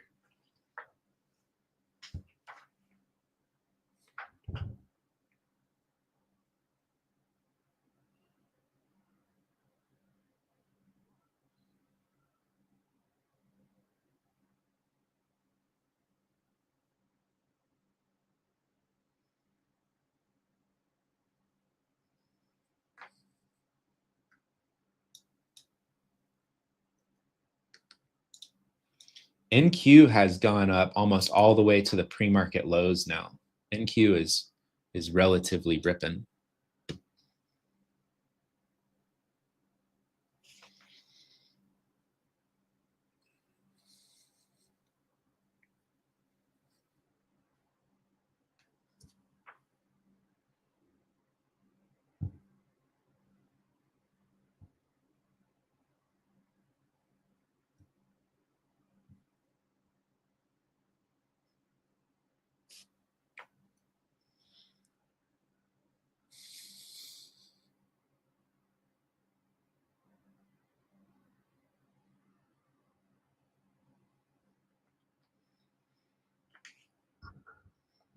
So we came up all the way to these 80s and pulling back. But again, we've come up quite a bit already. Totally normal to see a pretty substantial pullback.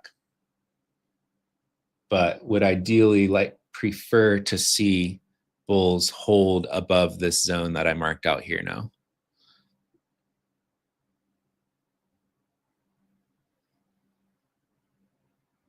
If they're going to continue to rally all the way back into the opening range, into the 6290s to 6300, then you ideally want to see bulls hold up here.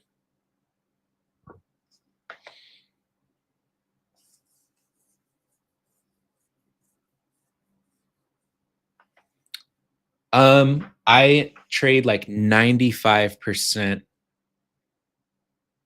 futures, and the only time there's a few situations that I will trade options, and one is like if I'm getting in a position that I'm going to potentially turn into a swing trade, because I will hold options for a swing trade but not futures, because I can cap my risk with my position size. With futures, you can lose far more than your position size that it costs to open you.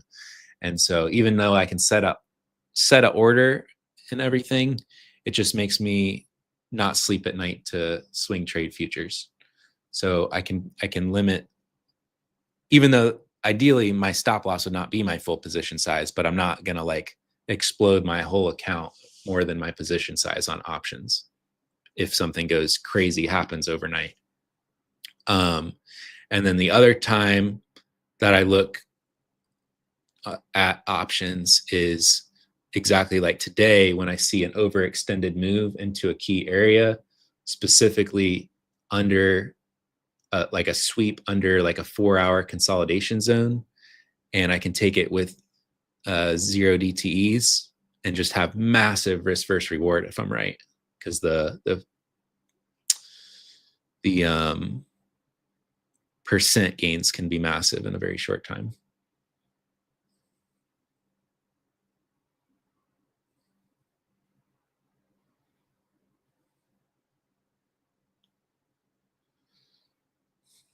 And again, the other aspect of that, like I said earlier, is like, then I don't have to be so particular about trying to tick my entry with futures, and I can limit my risk based on my position size.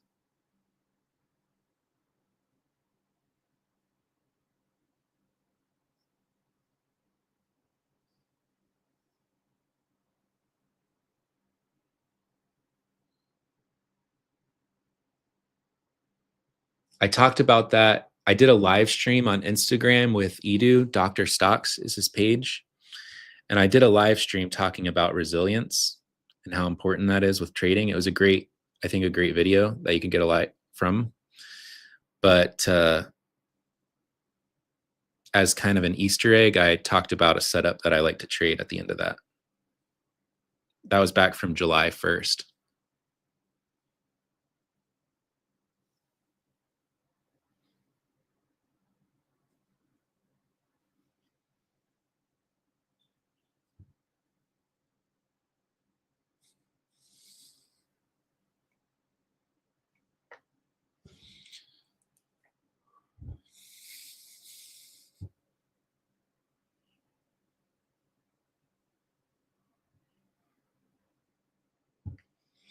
All right, give me 1 second because my mouth is parched and I forgot to bring my water in here this morning. So let me go grab it.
So looks like price just dropped back into that zone that I talked about that I have marked here on Bookmap. Let me extend this. Continues to be a key zone. Pretty aggressive buying on that.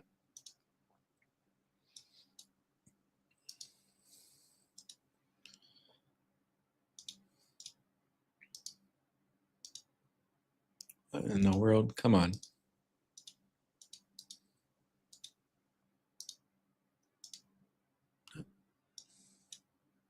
Let me edit the drawing. Silly thing. Some large buying after that drop into there. Was anybody still watching that zone? Look at that. Sheesh. That zone is still in play. Like I said, I wanted to see bulls continue to hold there. Was anybody still watching that zone? Look at that. I don't see much on a candle chart that would tell you to watch that area, but the order flow on Bookmap, yes.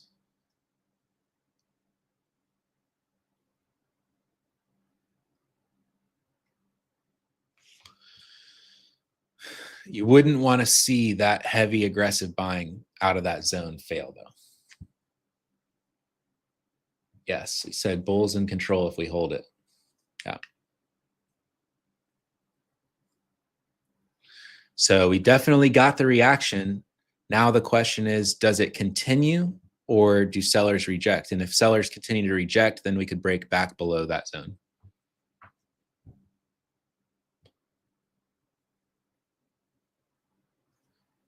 I had that zone due to one, there was a zero print up just above it, and there was extremely aggressive buying into here. And then sellers that got trapped on the pullback here, sellers tried to reject off that zero print area and got trapped. So that just double confirmed. One, I saw aggressive buying here before. We pulled back into it and I saw trapped sellers. So this area 2 times confirmed, one with aggressive buying, 2 with passive buying, absorbing the seller, multiple reasons. You know what I'm saying? So there was both aggressive buying in that, then there was passive buying into that trapped sellers. And look at that reaction off that drop into there. Dropped from 69 all the way up to 84, like instant, like 15-point bounce off that drop into there.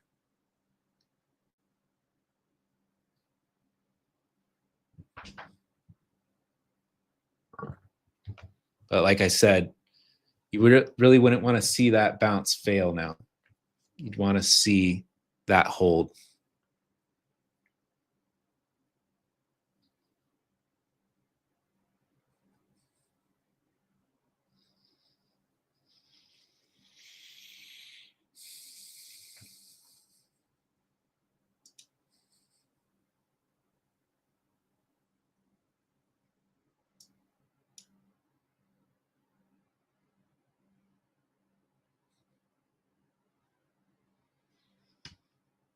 See if there's any more news coming. Both sides pose risks and debates about how strict policy should be. So it seems like there's kind of some reaction around Fed member Bostic speaking.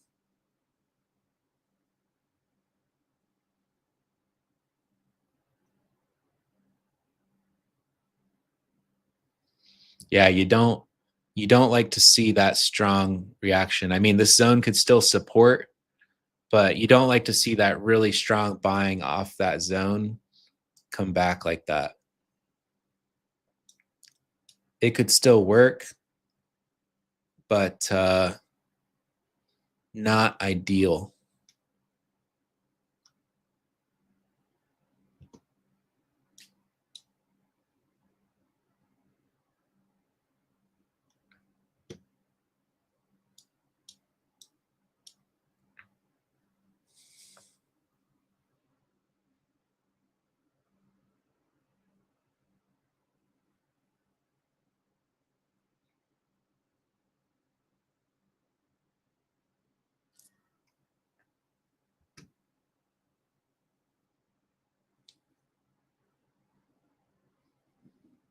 Not ideal to see such a strong buying reaction out of there, fail to break out the highs and come back in there. But we are still holding this range. So, we're still holding it, but just kind of watching out because that is not ideal. To have a 15-point bounce out of there, not only that, but also like look at the size of the buying on the bounce out of there. Pretty strong, I would say. Pretty strong buying on the bounce out of there. So there's clearly still some absorption triggering here, but yeah, not ideal. Not ideal for buyers.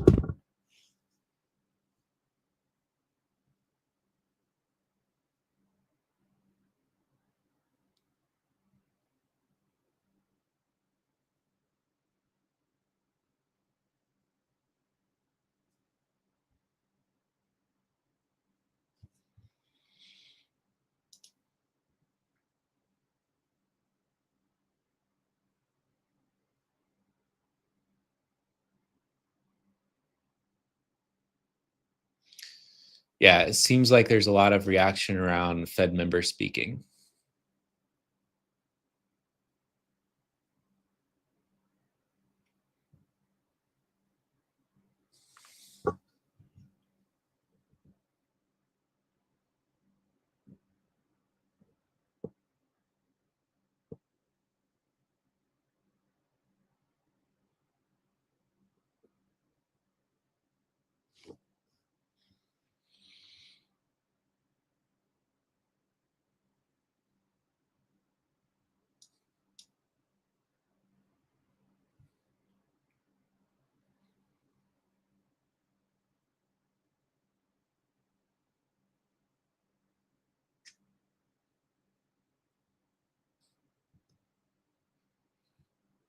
And I do see we just tagged that point of control level that someone else was talking about. I do have that on my volume profile.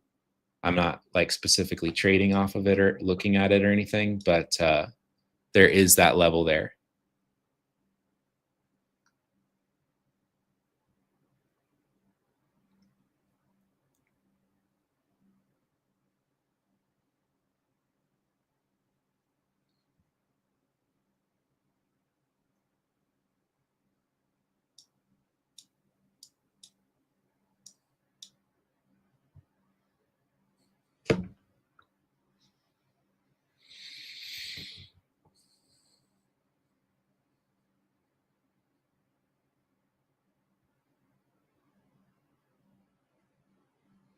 Is there no bid too? If no bid and buyer is pulling, it means no intention. Yeah. Yeah. If you see there was a bid here, kind of like what I talked about earlier when on that retest, and then the bids just kind of pull, they don't fill, and price starts falling through there, then I get cautious of watching that area to be a buyer, because I want to see bids appearing that get filled, and then ideally like following price up, like more bids appearing and buying any little dip back is ideal to see confirmations from buyers. So he said the 50% level. I didn't look at that today. Are you talking about like the regular trading hours 50%? What colors are buyers and sellers? Are you talking about the absorption indicator on Bookmap, these numbers? The pink is a passive seller, the green is a passive buyer, but I just use that to kind of bring my attention to irregular orders. I don't like, just because I see pink here doesn't mean like, oh, I think there's this passive seller is going to drop the market. It could, but it's more just to bring my attention to like kind of irregularities that start popping up on the tape.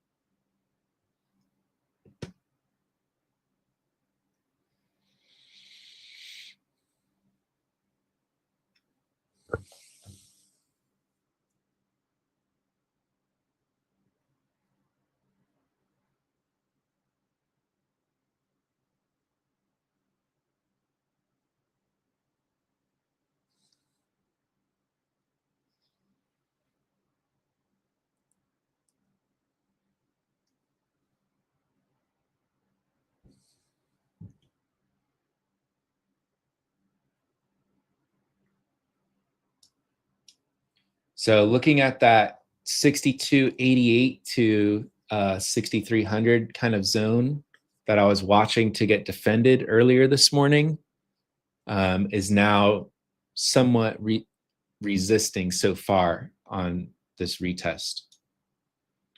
We hit that 88 level almost to the tick and rejected.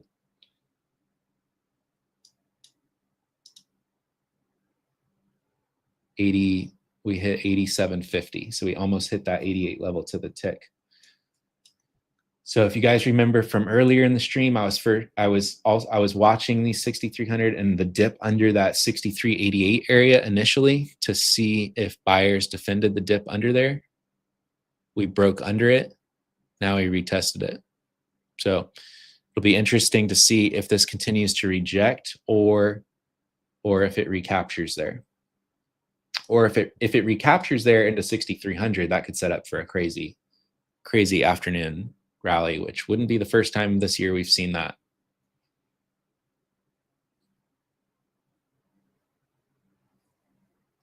Yeah, this is the only indicator that I have on is just this absorption indicator, and I really don't use it as like an entry confirmation or anything. Don't look at it like that. I don't give it a ton of weight. It just kind of brings my attention when I start seeing like kind of irregular orders start popping up.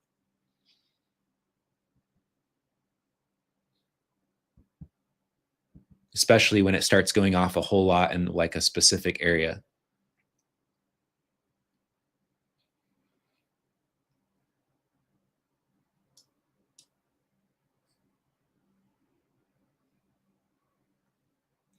It's my volume delta bubble settings.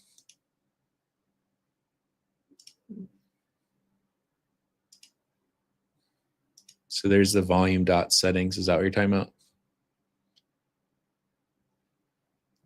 Expecting low of the day. It could happen for sure.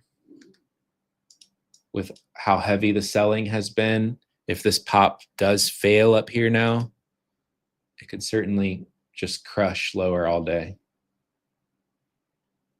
That was kind of a pivotal point, that 88 to 6300 for bulls to recapture or not.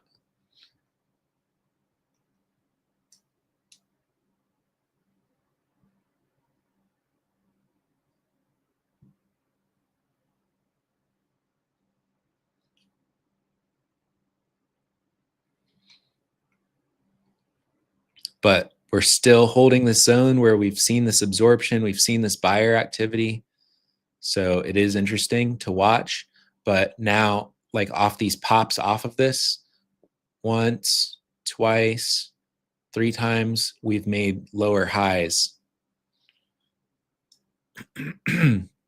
which is important context to keep in mind.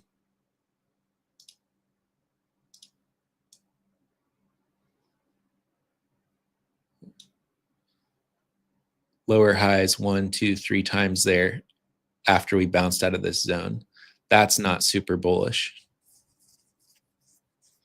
When you see a zone that you want to see as defended, like this goes both ways, buyers for buyers and sellers. But when you see a zone that you want to see defended and you see multiple bounces off of it and it makes lower highs on the bounces, like contextually, it just means like buyers are getting weaker and lifting price less and less off that zone. And then there's a better and better chance you're probably going to break down back under that zone. Just because buyers bounce out of here again, lower high, bounce out of here again, lower high. So they just had less and less steam on each bounce out of there. So more and more likely, you're going to probably see a breakdown under that zone. Nothing is always, but just in terms of probability, it looks more and more likely to see that zone not hold and it break down.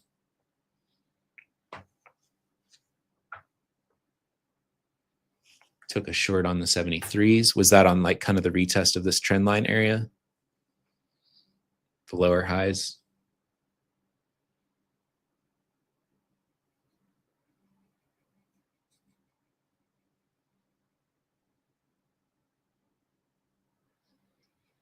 Nice.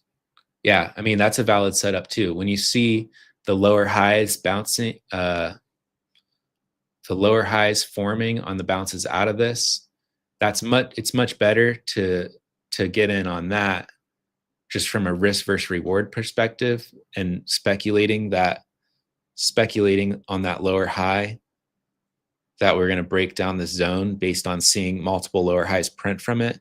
Much better risk versus reward than trying to play short the break of the zone, because how many times on these pops would you potentially get stopped out of that shorting at the low?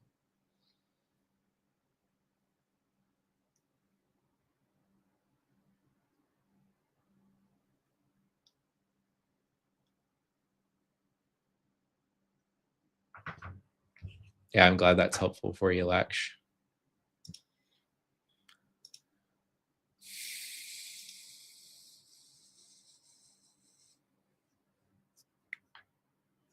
So now we're kind of below this zone, and let me get rid of this line. Don't need this. There is some heavier selling coming in on that.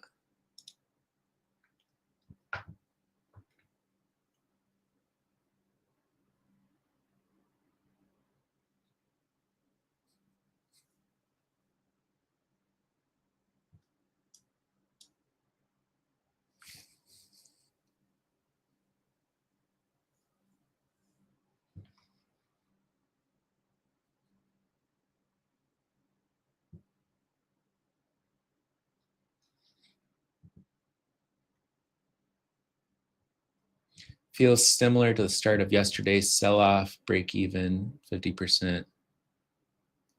Yeah. Yeah, it's just a little tricky because we've traded lower all night and in the morning session. So we've now traded so much lower, almost down 2% on the day. So especially as we go into the later afternoon on a Friday, to me, it gets a little tough to try to chase for continuation. More likely than not, it seems we would just probably consolidate in this area. You know, if buyers got crazy strong, I could see them taking us back up to 6,300, but you know, more often than not, just as volume and volatility dwindles later on a Friday, especially after we've already made such a large expansion move, there's just more and more of a chance, in my opinion, just contextually, that we're just going to kind of spend the rest of the day just kind of consolidating in this area. But it could 100% reverse higher, and it could 100% break back down at the lows. Either thing is totally possible. But just from a probabilities perspective, we already dropped 2% on the day. We already took out the liquidity from the low of that consolidation range and bounced. And now volume and volatility is dwindling, getting later on a Friday. So more often than not, I would see this kind of day just consolidate now.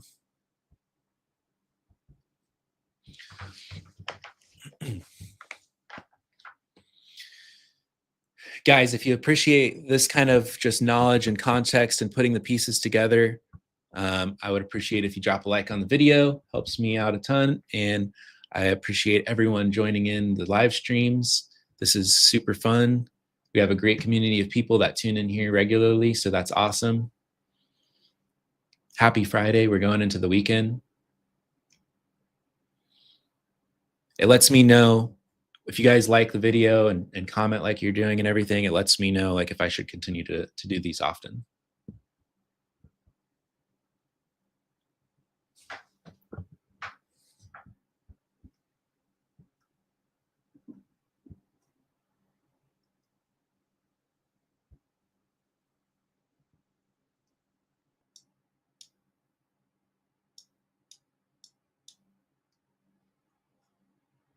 Definitely learning a lot. Awesome. Love it. Thank you guys. Yeah.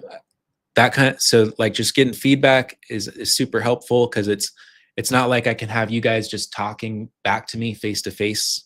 So if you like the video, you comment in it and everything, that helps me know, get feedback from you guys that this is helpful, and should continue to pursue doing it with you and having this kind of a bit of a community that we have going here. A lot of the same people day in and day out, which is awesome.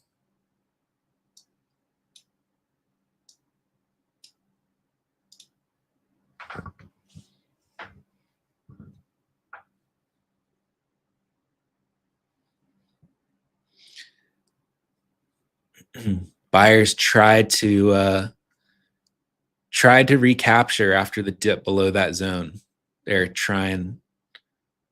It's a battle here, is it not?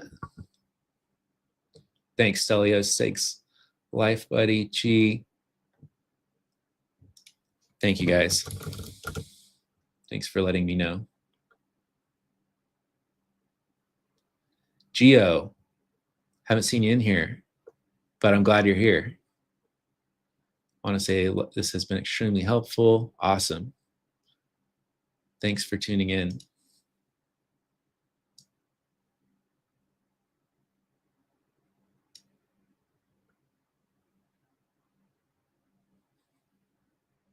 Awesome, guys.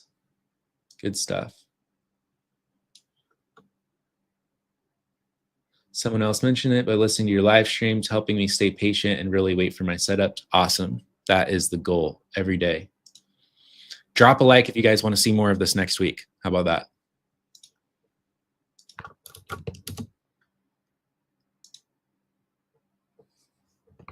Drop a like if you guys want to see more of this next week. This week was, if you guys noticed my approach, I was not super greedy this week, trying to like make money off this news action. Like I said, since the beginning of the week, my goals for this week is number 1, risk management, number 2, risk management, number 3, risk management. I'm not like trying to oversize, overtrade, and make money off the crazy news moves. Be very defensive, be very cautious, and capitalize when there is good opportunity to do so. But a lot of people don't take that approach and get themselves in trouble on these kind of weeks.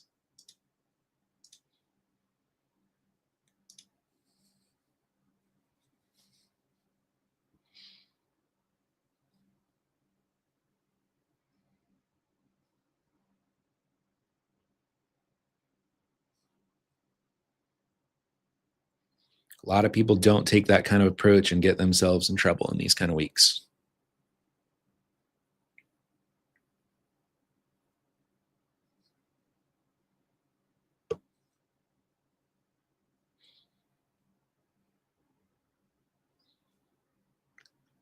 Thank you guys. Like.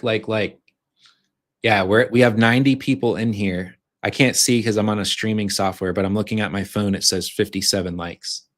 We got 90 people in here and 57 likes. I appreciate all of you guys joining in. Jerry Clark, that's what it is. Your calm demeanor and education has helped me a lot with patience. Super helpful. Clear details include are extremely valuable. Thanks again for the in-depth analysis. Yeah, thank you guys all for being here. Thank you guys all for being here.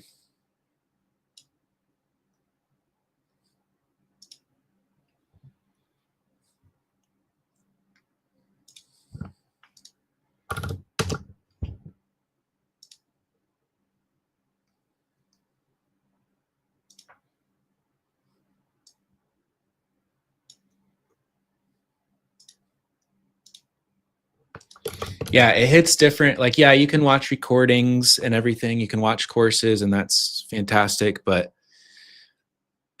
if a picture is worth 1,000 words, I feel like not live trading for the sake of giving signals, but live trading for the sake of showing you guys analysis and showing you guys this stuff real time, I feel like is worth 1,000 courses. If a picture's worth 1,000 words, I feel like live trading and live walking through this kind of stuff is worth a lot more, at least for me, like if I was learning.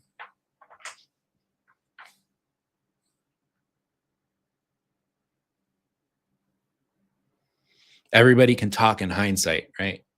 There's no hindsight bias when I'm showing you guys live and watching what we're watching.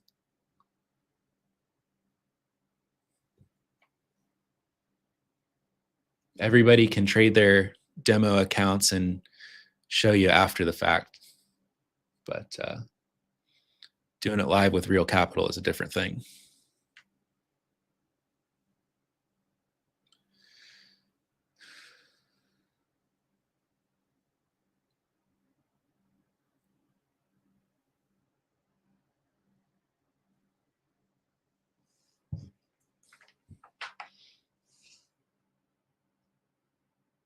It has been good experience though for me, because like teaching the stuff to you guys and stuff just reinforces the things to myself that I already know, that I've learned over years and years of experience. So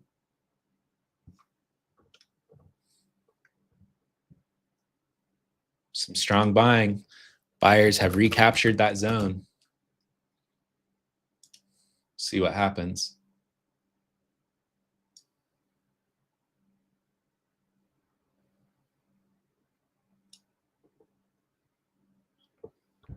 Yeah, Ishan, I agree.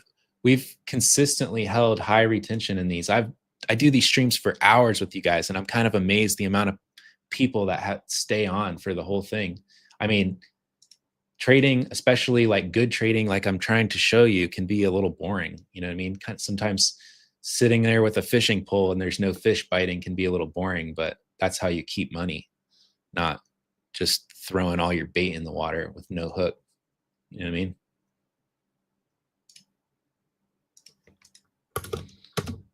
A lot of live streams out there just blasting off trades, and it's literally like going fishing and just chucking all your bait in the water with no freaking hook. That's a visual, huh?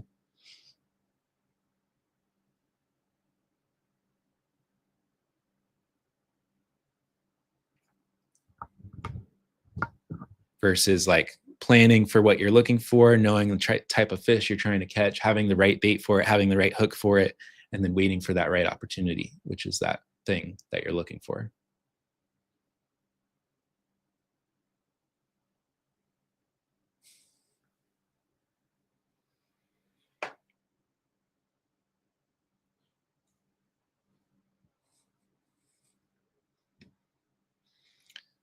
ton of aggressive buying again here. We shot up back to those 77s.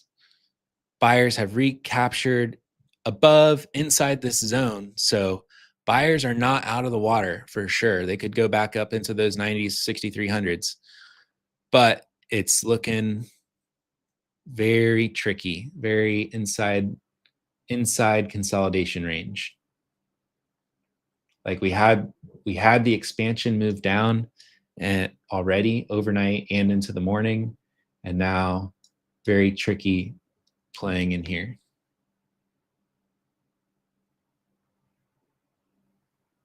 Appreciate that, Latch. It's all good. I'm totally like a wallflower type of person too. Like I'm actually not an extrovert at all. So I totally get just kind of tuning into something and just kind of sitting in the back and observing. No problem. I'm still glad you're here.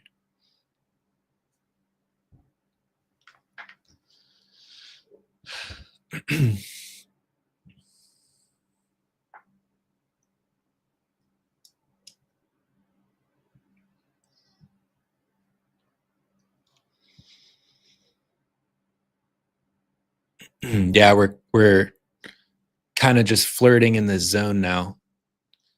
So we bounced out of it a couple times, we dipped under it, and now we're just kind of just flirting around inside this zone. Like, oh, are we going to drop? Oh, are we going to bounce? I don't know. So when I see that in a zone like that, it becomes less key because it's like balancing on a knife now. At first, it was a good zone. We saw the reaction out of it, but then it failed, and then pops got lower, and then the dip lacked continuation under it. So then it kind of turned in from a good zone to a really tight battle between buyers and sellers. You don't want to get involved when it's kind of a tight 50-50 battle between buyers and sellers. For me, when I'm trading reversals, I mostly want to be involved when one side gets screwed. You know what I mean? That's when the imbalance comes, and that's when price can quickly move from one key level to another key level. So you got to kind of identify what the auction is doing. Is it balancing? Is it out of balance? And, the key to me is finding when it's likely that the market is out of balance beforehand, and then capitalizing on the move when it gets out of balance from one key level to the next key level.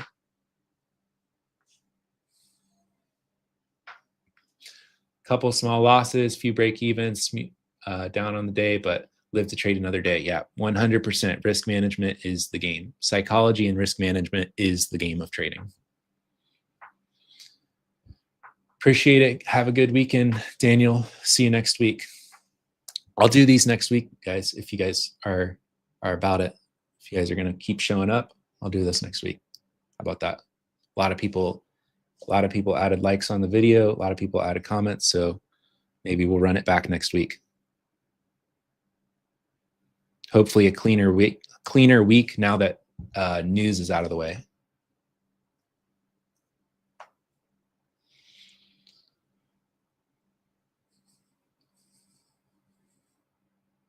Cleaner week now that news is out of the way. Hopefully.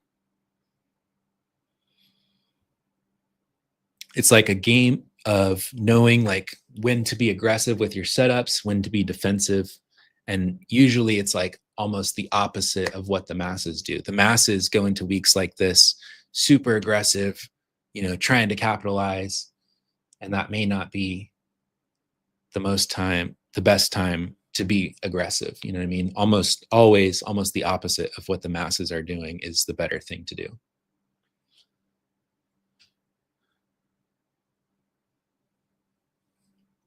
Thanks, Lewis. Thanks for joining in. Sounds good. Sounds good. If you guys want the latest updates on when we're doing this and everything, if you aren't already, then follow me on Instagram because I'll post the latest updates about doing this. But it seems like we're going to run it back again next week. Yeah, I plan on adding that. I do a lot of just like kind of short format trade recaps, but a lot of people have asked for it. And I think that would be good on YouTube as well to start adding more longer form detailed trade recaps. I plan on doing that, Joe. Thanks. I will start working on that. 71 likes now. Thank you guys. That lets me know. Let's run it back. Let's run it back. All right, guys. Over traded today, but 15 points in the green. Hey, keep losses small and you can survive to hit those wins. You got to survive long enough to hit those wins. That's the importance of risk management and keeping losses small. Survive long enough to hit those big wins. All right, guys. Do I plan to start a Discord community and share trades? Right now, I'm a member in the Invest to Trade community, so I share stuff with people in there, but a lot of people are asking me to do coaching and do stuff like that, so we'll see. We'll see. But we are in the middle of this consolidation range, lacking volume and volatility and continuation the later we get into Friday. Yes, something crazy could happen and we could expand this move up or down, but just, you know, it's getting later and later on a Friday. It's after 11. We already had a large expansion. So chances of a clean move just dwindle. And so you definitely want to preserve not only your physical capital, but also your mental capital. And that means like not overextending yourself on the charts. It's important early on to just spend a brutal amount of time learning and charting and seeing live price action. But after so much time, like where, at least once kind of like where I'm at now, there's a diminishing return on continuing to put your mental capital, because you already know your setups, you already know what you're looking for, you already know the things that you like to trade, yada yada. I'm not like learning a new system at this point. I'm not putting a brutal amount of hours into learning and becoming an expert in something. Yes, I'm always continuously learning, but you get what I'm saying. There's a diminishing returns on me putting 12 hours into the charts every day. First couple years, very important. But after that, and after you have a good trading system clearly defined that you are repeating day in and day out, then there is definitely a diminishing return on putting that mental capital into the screens every day.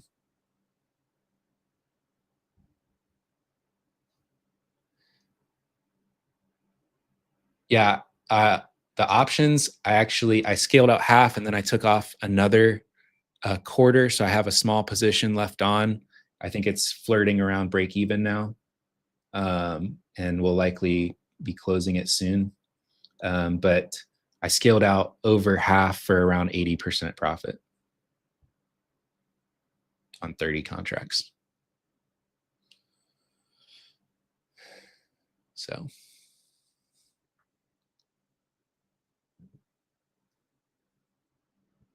I was going to close the remainder on the dip under this, since it is like around break even.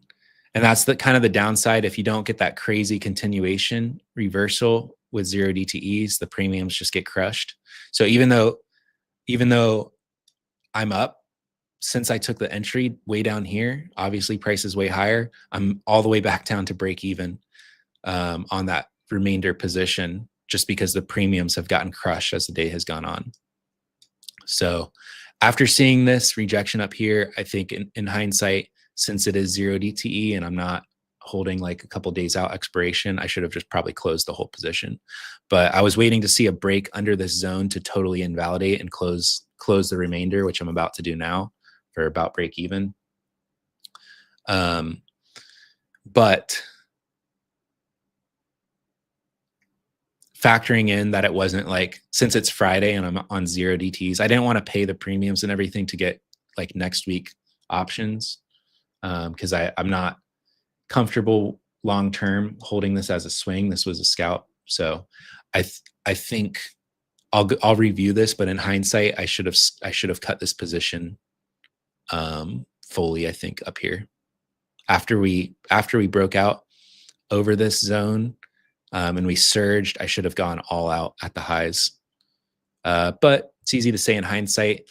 I was looking to see if we could go break in. We were just a few points away from it. So and there was some large orders sitting up here. So I just felt like there was a good chance we were going to go and hit these 6290s at least. So I was just holding for another break into the 90s, maybe 6300.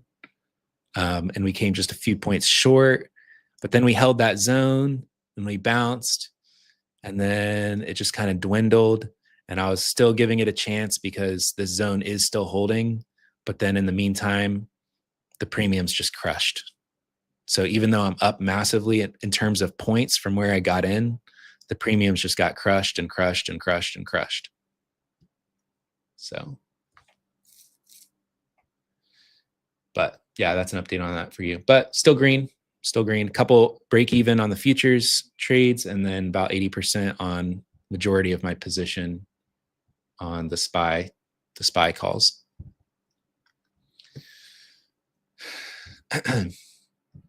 All right. Have a good weekend, everybody. Thanks for tuning in. I'll see y'all Monday. So we'll run it back. Follow on Instagram if you want to see the latest updates and things like that. So peace. Thanks, everybody, for joining in. Again, doing this just to help you guys out anyway. And a lot of people are getting a lot of good stuff from it. So this is what I do with my time anyway. So thanks for joining in, everybody. See you guys next week. Peace.